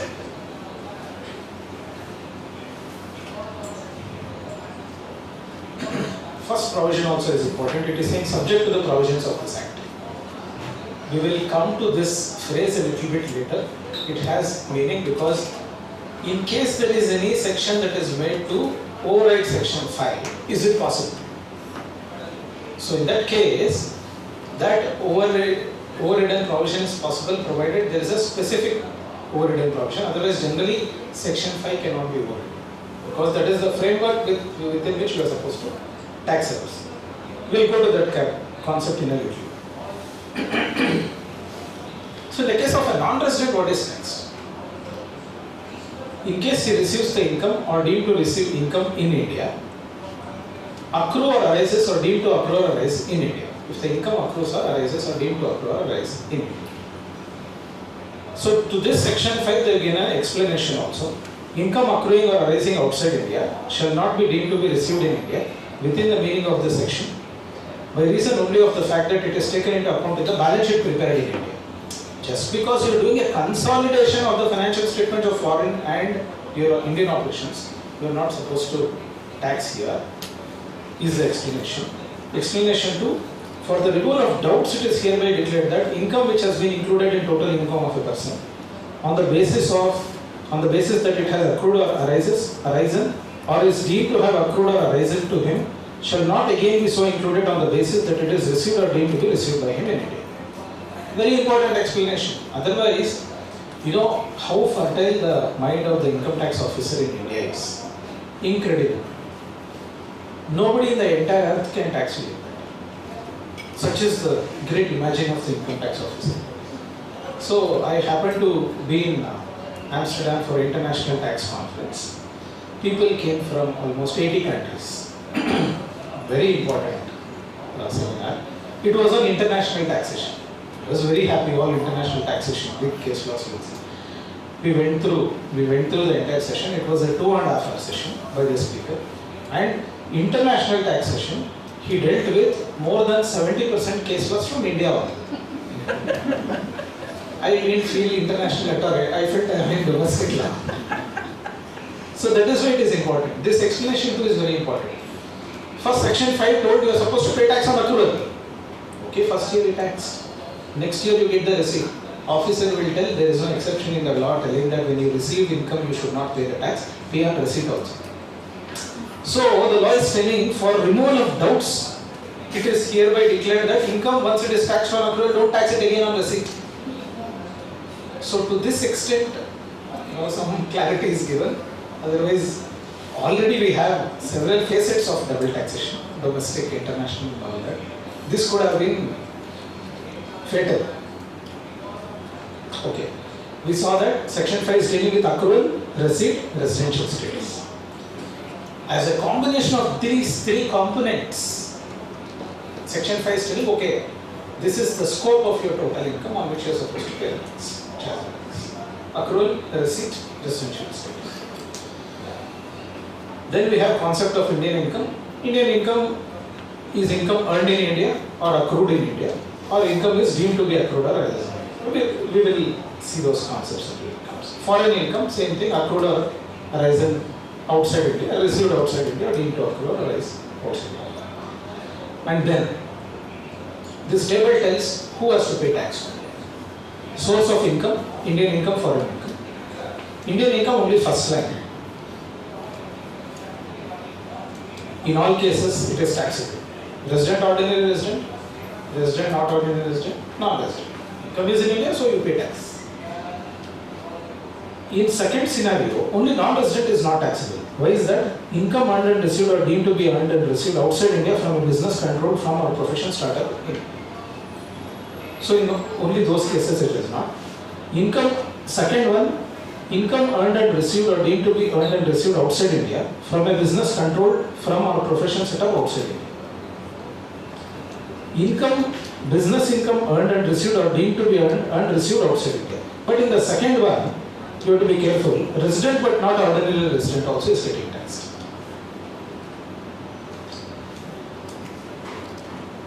Income, business income earned and received or deemed to be earned and received outside India. Taxable in case of resident, ordinary resident, not taxable in case of NOR and not resident taxation. Now let us go a little bit more depth into section 5. It says subject to the provisions of that. So there is a case law for that in CAT versus Nippon case, Calcutta High Court held that if other provisions of the Act are contrary to the provisions of Section 5, other provisions will have an overriding effect on provisions of Section 5. They upheld this subject. Now the point is, based on this, can you tell that wherever non-obstante clause is there, telling that notwithstanding anything contained in any other provisions of the Act, if that section is there, then Section 5 fails? Should not be the interpretation, is the point that we have to take away, because there are several other judgments which are taking care of this interpretation. See, general interpretation is right, subject to other provisions of the Act, this is there. But you cannot remove the essence of the Section 5 itself. Why is that? In case of CAT versus Kambati, 1986 Bombay High Court, the assessee, a non-resident and a resident but not ordinary resident for 2 years each, was a partner with his wife and minor children in a firm situated abroad. firm is situated abroad. The assessing officer included in the total income of the assessee the incomes arising to the wife and minor children of the assessee for the firm.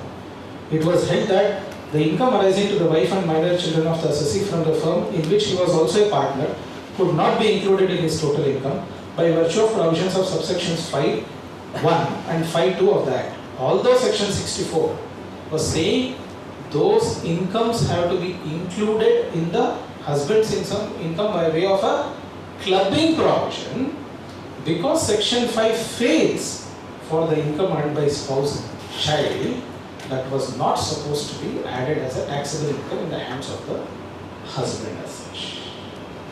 So section 5 is protected. So in the first case, section 5 was not protected. It says subject to provisions of that. So I'll go with whatever the other provision tells, telling that it is a overriding effect. Now, here section 5 is upheld. The meaning, what we have to understand now is, there is a framework what is given in the section 5. As long as it is there in that framework, we are not supposed to challenge that. It should be given effect to. If that is the case, you will pass a section today and tell that a non-resident, he is a foreigner, because he came on a trip to India, I will tax his foreign income in India. Not possible. Not possible. It is not within the framework of section 5 at all. Can you bring a section like that? Absolutely not. Absolutely. Just because you are subject to provisions of the Act, the very essence of section 5 cannot be removed. Here is where a rule of interpretation comes into picture. Now we would feel that, okay, in that section you are telling like this, in this section you are telling like this. How is it possible? No. The law of interpretation tells, as far as harmonious construction is concerned, you have to read both the provisions of the law which is contradictory to each other. First, you have to give effect to both the provisions if possible. Correct? So in case there is a possibility that you can give effect to this and the purpose of the law is not defeated, then you continue to give effect to that law. That is the reason in these cases, the real scope of the total income has been analyzed and they have told that there is a specific provision which says that if you are a non-resident, your other source should not be clubbed in the hands of the husband. So we are not clubbing it. Right? Because he is a resident, not ordinary resident. As a result of that, the foreign sources should not be taxed in India as such. That is the meaning of this. Now section 5 versus section 19. Now we go on to tell section 5 and tell that something is chargeable to tax irrespective of what you as a government do. I am not bothered. I am going to tax it. Now, this is where international taxation principles came into picture, and it led to the famous case of Azadi Bachao. And the Supreme Court went on to say, see, section 90 is a sovereign power given to the government of India by the Income Tax Act. So, section 90 is given the supreme power. At the country level, you can enter into tax treaty with another country, and based on your social, economic relations or factors, you can choose to restrict the taxation provisions, either exempting it or taxing it at lower rate or giving tax credits wherever it is required. Correct? So they upheld this section 90 and told that it is a sovereign power that is given to government, and hence section 90 should be given highest preference. So there you cannot apply section 5 and tell that as far as this is concerned, it is chargeable to tax in India, so I will tax it. Assume you have a treaty with a tax haven. Before, say, grandfathering provisions of the Mauritius Treaty, we still had it, wherein an investment is made from Mauritius company to the Indian company share. Mauritius company is selling the Indian company share. Situs of the asset is in India. Because situs of the asset is in India, gain should be taxed in India, although it is a foreign company. But because of the Mauritius tax treaty, we exempted the capital gains in India. Correct? We exempted the capital gains in India. That is why Mauritius became a tax haven, where most of the investments in India came only through Mauritius. I mean, almost you can see majority of the investment started coming away from Mauritius. That is why in 2017 grandfathering provisions were made and told whatever share capital you brought in or investments you brought in till 2017, we will continue to give that exemption. Post that, whatever transactions are happening, we will not give you the exemption. So what is the meaning of all this? Where is Section 5 here? Section 5 is bringing all this total income and subjecting it to tax in India. Capital gains is in India, so I would like to tax it. But Azadi Bachao Andolan case is saying Section 90 gives sovereign powers to the country, so the country can enter into the government of other countries in a manner that Section 5 also need not apply. So these are the scenarios in which we go into the tax law. So we have to keep knowing this as and when we proceed further, so that we would know, okay, this is the reason why I am not paying tax, is it? Now we know why we are not paying the tax, is it? Because subject to other provision of the Act of Section 5, when it is between 90 is upheld. Why it is upheld? Because it is a sovereign power given to the country to enter into agreement with other countries as such. Now, in the same way, what happens to GAR, General Anti-Avoidance Regulations? These are new provisions that has come. So what? The GAR is trying to tell us in case there are impermissible agreements or you have entered into transactions, the very basis of entering into the transaction is to make the tax as zero, correct? Or to avoid the tax, or to reduce the tax, or the impact of such taxation is more than 3 crores, then the assessing officer can disregard the transaction and tax it in his way to the best judgment by applying the provisions of the income tax law as such. Now does GAR override Section 5? So assessing officer says, you have made a great planning, you became a non-resident, you went outside India and then you sold the shares of India. For a non-resident, the tax rate for long-term capital gains tax rate is 10%. Only to plan this, you went to Dubai and stayed there for 1 year and then now came back. So this comes under GAR, I will not give you the exemption. Possible, very much possible. But assume there is a substance. Substance over form is very important. Allegation may be right, but is the form right? Is the substance right? Because the person might have genuinely gone to, say, stayed in Dubai because he has got a professional engagement there. And that professional engagement made him forcefully to be there in Dubai. He did not plan it to save this 10% tax, right? As a result of which, the substance is proving that because of that only I have gone there, right? So in those cases, you cannot bring GAR and tax me. Sir, even for tax planning, I can go to Dubai and stay, no, sir? That is where GAR is coming, right? You see, you can go and stay. Now the point is, when it comes to GAR, these are the things they would rake up. So, you should have an employment contract, or you should have set up your own business. Okay, or you may tell that, no, I've got a lot of money now, so I would like to go and stay there. So he knows that, okay, because you're getting capital gains, you went there, so I would like to tax you. So GAR is a very, powerful instrument that is given to assessing officer.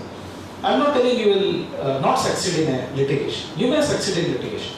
My only submission is, okay, in substance, are you able to defend it? That is my only submission. So now, you tell me Section 4 and 5 is more or GAR provision is high? This is the problem. Right? So non-obstante clause. Section 95 starts with non-obstante clause. Accordingly, Section 95(1) overrides every other provision of the Act.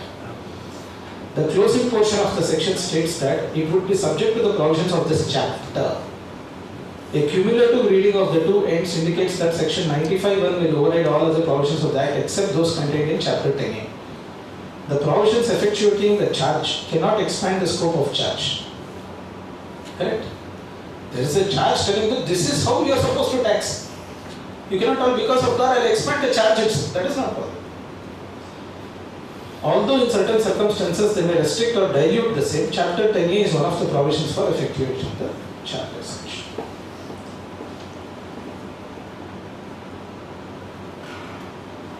So section 98 is dealing with consequences of an arrangement being called as impermissible avoidance arrangement. The section allows tax authorities to determine residential status or asset location differently from what parties claim. Look at this. It gives authority to disregard corporate structures. Section 98 powers don't alter the definition of accrual or income. So just because this power is given, can you change the definition of accrual of income itself? Not possible. You can still tax them, apply or do everything possible, but within the definition clause of section 4 and section 5. Chapter 10A examines what has accrued for tax assessment. So if that is the case, where is accrual defined? How the accrual has to be seen? All that is already there. You have to go back to that only. You can't give your own definition of accrual just because 10A allows you that you have been given power of God, so you tax it the way you want. Not possible. It has to be under the provisions of the charging section as such. So this is just a concluding slide, so I will not tell that. Source, I think you can go through this. Here is one interesting case, Keshav Mills Company Limited. Keshav Mills Company Limited, a company registered outside British India. This is an old case, 1953 case. It sold goods ex-mill, out of the mill. The company maintained its accounts according to the mercantile system, debiting the price of goods sold to a firm, R&Co, which guaranteed the sale price and crediting the sales account with the amount of the bills. R&Co collected the amounts from purchasers on behalf of the company and managed the funds through banks in British India. Right? One is outside India. Keshav Mills Company Limited is outside India. R&Co is in India. And it is collecting the amounts from purchasers on behalf of the company and managing the funds through banks in British India. Correct? So there are two companies. One is outside India, another is in India. Next. What is the legal issue? The primary legal issue was whether the profits from sale made by Keshav Mills Company Limited to merchants in British India, which were received in British India, were liable to income tax under the Income Tax Act 1922. Just be aware that we are in 1953 here. The judgment is 1953 by Supreme Court. So our 1961 Act was not yet there at that point of time. So we are looking at 1922 case and seeing how the taxation would have worked. Supreme Court, what did it say? The Supreme Court affirmed the High Court's decision holding that the amounts received by company in British India were liable to income tax. The Supreme Court held that the sale proceeds of goods sold by appellant to merchants in British India and received within British India were subject to income tax. So is it within the scope? Why is it that although they are there is a concept called business conducted. Where is business conducted? It is conducted in India. And also you have a person, a firm, which is managing your sale, collecting the monies, right, from the purchasers and maintaining the bank account. So there is an activity that is done in India. As a result of that, accrual and receipt have been told that it is in India and hence the scope of total income is updated. 1922 Act, but still the concept holds good even today. Some of the concepts which I feel might be regular, we have already discussed, I'll just skip them. I'll just go through a couple of other case laws. Let us see this case of Raghav Reddy. This is in 1962. The appellant is a firm which was doing business in Mica. To negotiate for orders and to handle its other affairs, the appellant engaged a company in Japan, which is a non-resident company. The appellant firm received commission payments meant for a Japanese company as per their agreement. However, due to exchange control regulations, the money could not be sent to Japanese company. It was held in a separate account as per their instructions. It was held in, later some of the amount was paid directly to Japanese company or through intermediaries. This was the transaction. Treating the appellant as statutory agent of the Japanese company, the income tax authorities assessed the appellant on the income received for 2 accounting years. What was the judgment? The assessee lastly filed an appeal before Supreme Court on a certificate granted by the High Court, and it held that there was a business connection between the assessee and the Japanese company, sufficient in law for treating the assessee as an agent for purpose of section 43, and the appellant was rightly treated as a statutory agent. So all these principles are important because now you can start connecting the provision, saying what is business connection in India. You can this aspect would get covered probably in tomorrow's session when section 9 comes up for discussion, where the coining of the word business connection in India happens. So this is a classic case where it says that there is a business connection in India. Because of that connection, the income arises from the transactions that are happening from this connection as such. Therefore, the income was received in taxable territory within meaning of section 4 subsection 1 clause A. That is the charging section we went through. It held further that clauses A and C of section 4.1 can be read disjunctively, and that it is not necessary that the income must not only be received in taxable territory but also must accrue or arise in taxable territories. So once it is received in India also, it is sufficient to tell that the charging section has been touched, so it can be taxed as such. Control in India is a very wide topic. Again, this will come in section 9 tomorrow. But then, because total income scope talks about residential status, etc., this concept are covered in the PowerPoint as such. So when you go through other provisions tomorrow, I think you can come back to this PPT and refer this. I don't want to jump the gun and start connecting 5 with 9 now. That becomes impossible to understand. So I'm just holding back few of these slides. But to ensure that you get this case laws, I've written that in the PowerPoint so that you don't miss that. So all these things again will come to you tomorrow as such. So those things I'm skipping. But you can refer this because all those have to be again connected back to 4 and 5. Because tomorrow when you go in the sequence, in the direction of section 9, they will not come back to 4 and 5 again. They can still refer, I'm not telling no.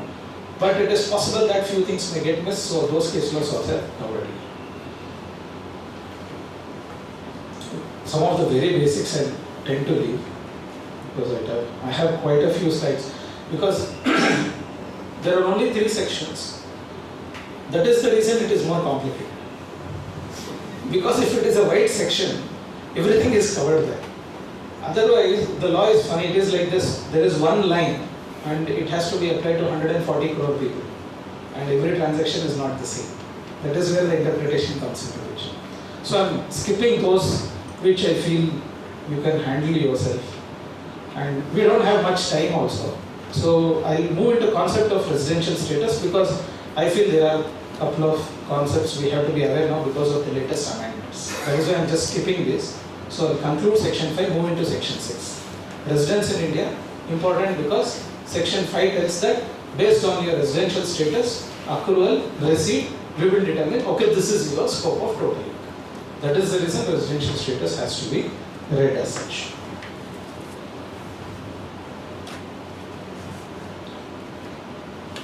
So an individual is there. So when it comes to residential status, we have to determine residential status to all types of assets, all types of persons. Because person definition we saw individual, HUF, company, firm, artificial juridical person, local authority, etc. All those residential status we have to establish, and based on that only section 5 applies. Correct? So when we look at residential status also, each of these persons we have to test the residential status. So for individual, he can be a resident, non-resident. In resident, he can be ordinary resident, he can be not ordinary resident. Because this distinction is required as per section 5. We saw the table which it tells for ordinary resident what is taxable, not ordinary resident what is taxable, not taxable, non-resident what is taxable, not taxable. We saw that table if you remember. Okay, that is the reason this classification is important. Basic condition, many of us know that 182 days criteria you would see. And then you will also see 60 days during the previous year, and preceding previous 4 years, you will see if 365 days have crossed. For that, he plainly becomes a resident. Ordinary resident, we will come later, but first we will see how the residential status will be calculated. When you calculate the number of days, how will you calculate? The number of days stayed in India has to be calculated.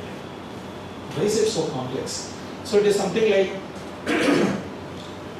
I asked my client, telling that, give me the number of days, working for number of days you stayed in India.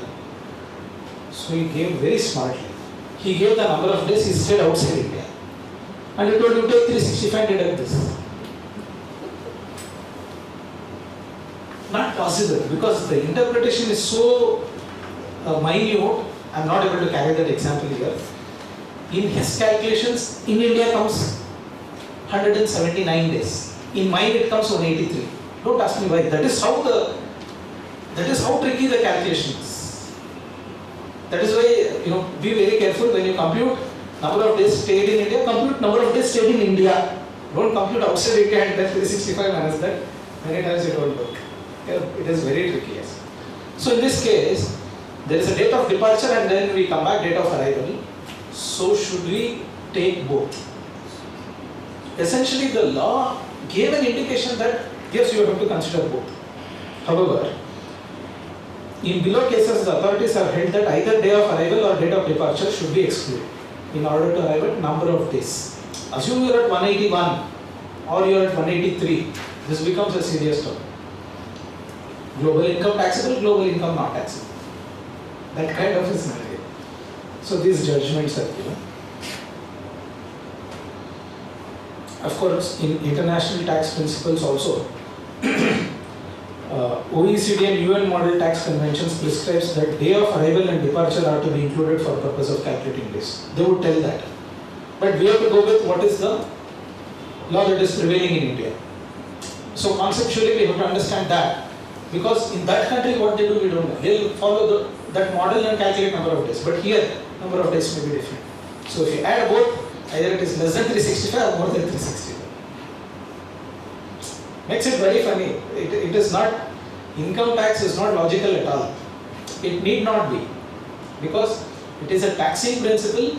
They have identified certain methodology in order to collect the tax. So it need not be logical. That is how the income tax law will be always.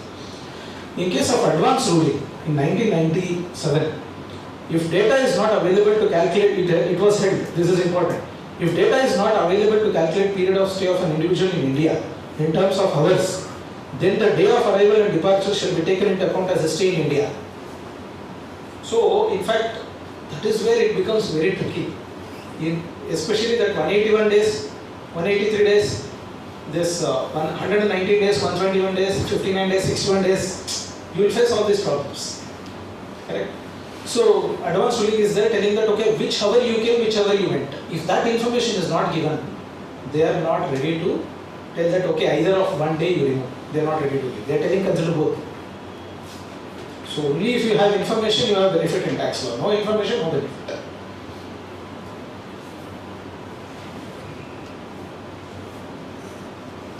So, for 182 days, we have certain exception. That is, for 60 days, there is an exception. It says, a person who is citizen of India and crew member of Indian ship. In this case, don't take 60 days. You take 182 days. Person of Indian origin who comes on a visit to India. In this case, also don't take 60, take 182 only. Person of Indian origin who comes on a visit to India, and in his case, total income exceeds 15 lakhs, exceeding foreign source. Then for word 60 days, the basic condition 120 days shall be substituted. So 60 became 120 now. So there is an amendment in section 6. That is the reason I wanted to deal with this section. So this led to concept of deemed resident.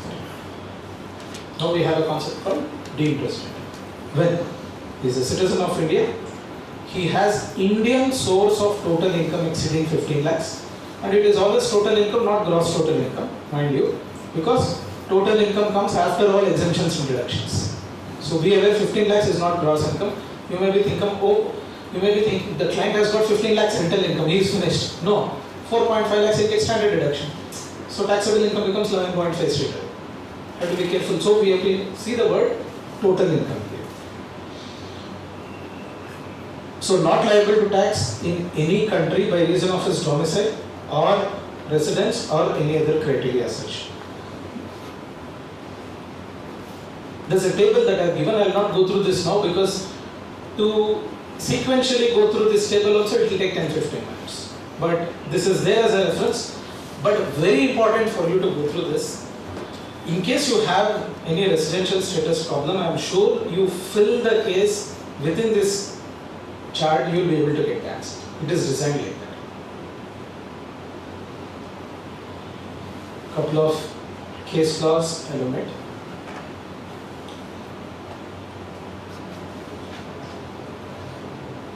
This is where we have deemed resident issue. In case of deemed resident, what we have to understand is, somebody becomes a deemed resident and he is there within that criteria of 120 days to 182 days. He has taxable income in India more than 50 lakhs, and for his income that he is earning outside, no other country is taxing him. If these conditions are satisfied, he comes a deemed resident. Once he becomes a deemed resident, he is treated as a resident, but not ordinary. So you have this Indian citizen 120 to 180, 15 lakhs criteria based on which he becomes deemed resident. The provisions now tell he has become a resident, but not ordinary resident. So what? Not ordinary resident, you tax him only for India source income. You will not tax him for outside source income, unless that outside source income is derived by a business controlled in India. Again, point of control comes, which is a tricky thing. Section 9 handles it. I think tomorrow you will be able to see that. So this has several concepts. This has this much of information, but then it has totally 136 slides as such. So I'm just running it past just to give a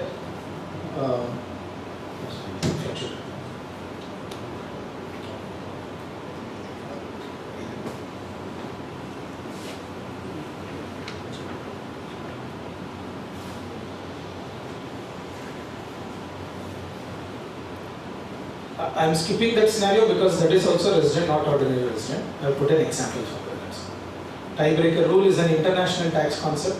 I thought it may be relevant when you are reading this. You may feel that you will want to see in international tax what happens. What if there is dual residency? So I added a slide.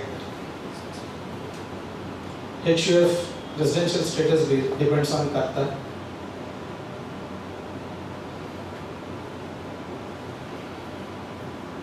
Company again based on incorporation, point number 1. Point number 2, again based on control. That is where that is covered here. This concept is important. Place of effective management has come into our statute books now. So this is concept that is there in the tax treaty as well. So place of effective management becomes very important. But how the place of effective management is defined for India purposes, we have to see whether foreign company having turnover gross receipts of 50 crore. Then only POEM applies, otherwise place of effective management does not apply. What does place of effective management mean? You have a foreign entity, but management of that company is in India. Then the foreign entity becomes a resident in India, and that foreign company profits can be taxed. Possible in several cases. Now we have new age companies. Because of technology, we have several startups who are starting, who are promoters in India. Several are in Bangalore also, and they are starting companies abroad. You may come across several such clients as well when you are practicing. That is why place of effective management is important. Again, section 9, tomorrow it will be covered, but it is connected to residential status, so it is covered here. In this concept, the circular has come, circular 6 of 2017 now, and it says you have to now see place of effective management vis-a-vis active business outside India. If you have active business outside India, then we can tell that okay, you don't have any chargeable income in India.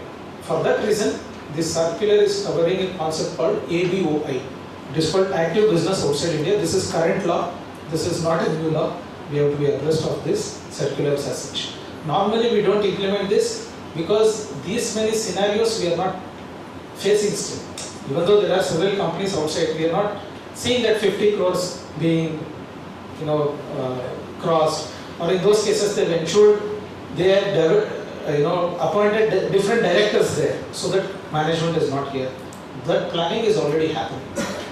Right? That is the reason possibly the litigation is not yet there in this, but shortly you will see plethora of cases. I think you will need one more set of judicial benches to handle all this. So I'm just leaving it for your reference here. ABOI is the concept here.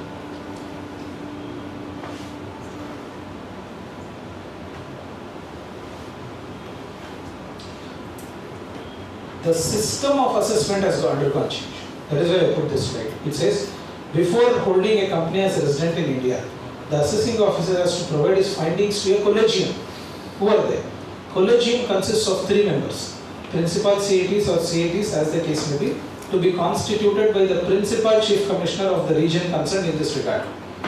The collegium so constituted shall provide an opportunity of being heard to the foreign company before issuing any direction in the matter. Special provisions on transition are provided under section 115 JH. It has already come. For a foreign company which becomes a resident in India on the basis of POEM.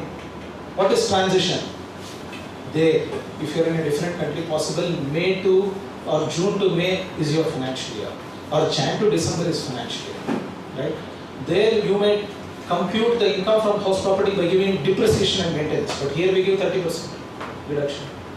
So all these are covered in transition provisions. So 115 JH tells us, okay, in those cases, this is how you should do the computation. Correct? So these are the aspects which is not simple tax computation issues that we get. That is why I told section 4, 5, 6, normally we overlook. We tend to take the receipt, income, P&L, start doing computation. But then once we start questioning the source of all this, these kind of scenarios, I feel there's a lot of reading to do. My job was only to give you the, or open up the stage for you in terms of 4, 5, 6, how depth it can still go. And there's a lot of reference material in this. Research was done, I collected case laws and given here for references. Those if you go through also is fine. But even then I feel I quoted at least more than 50, 60 cases in this. So it is a good read for you in the entire sessions as such. All the best and thanks for this opportunity.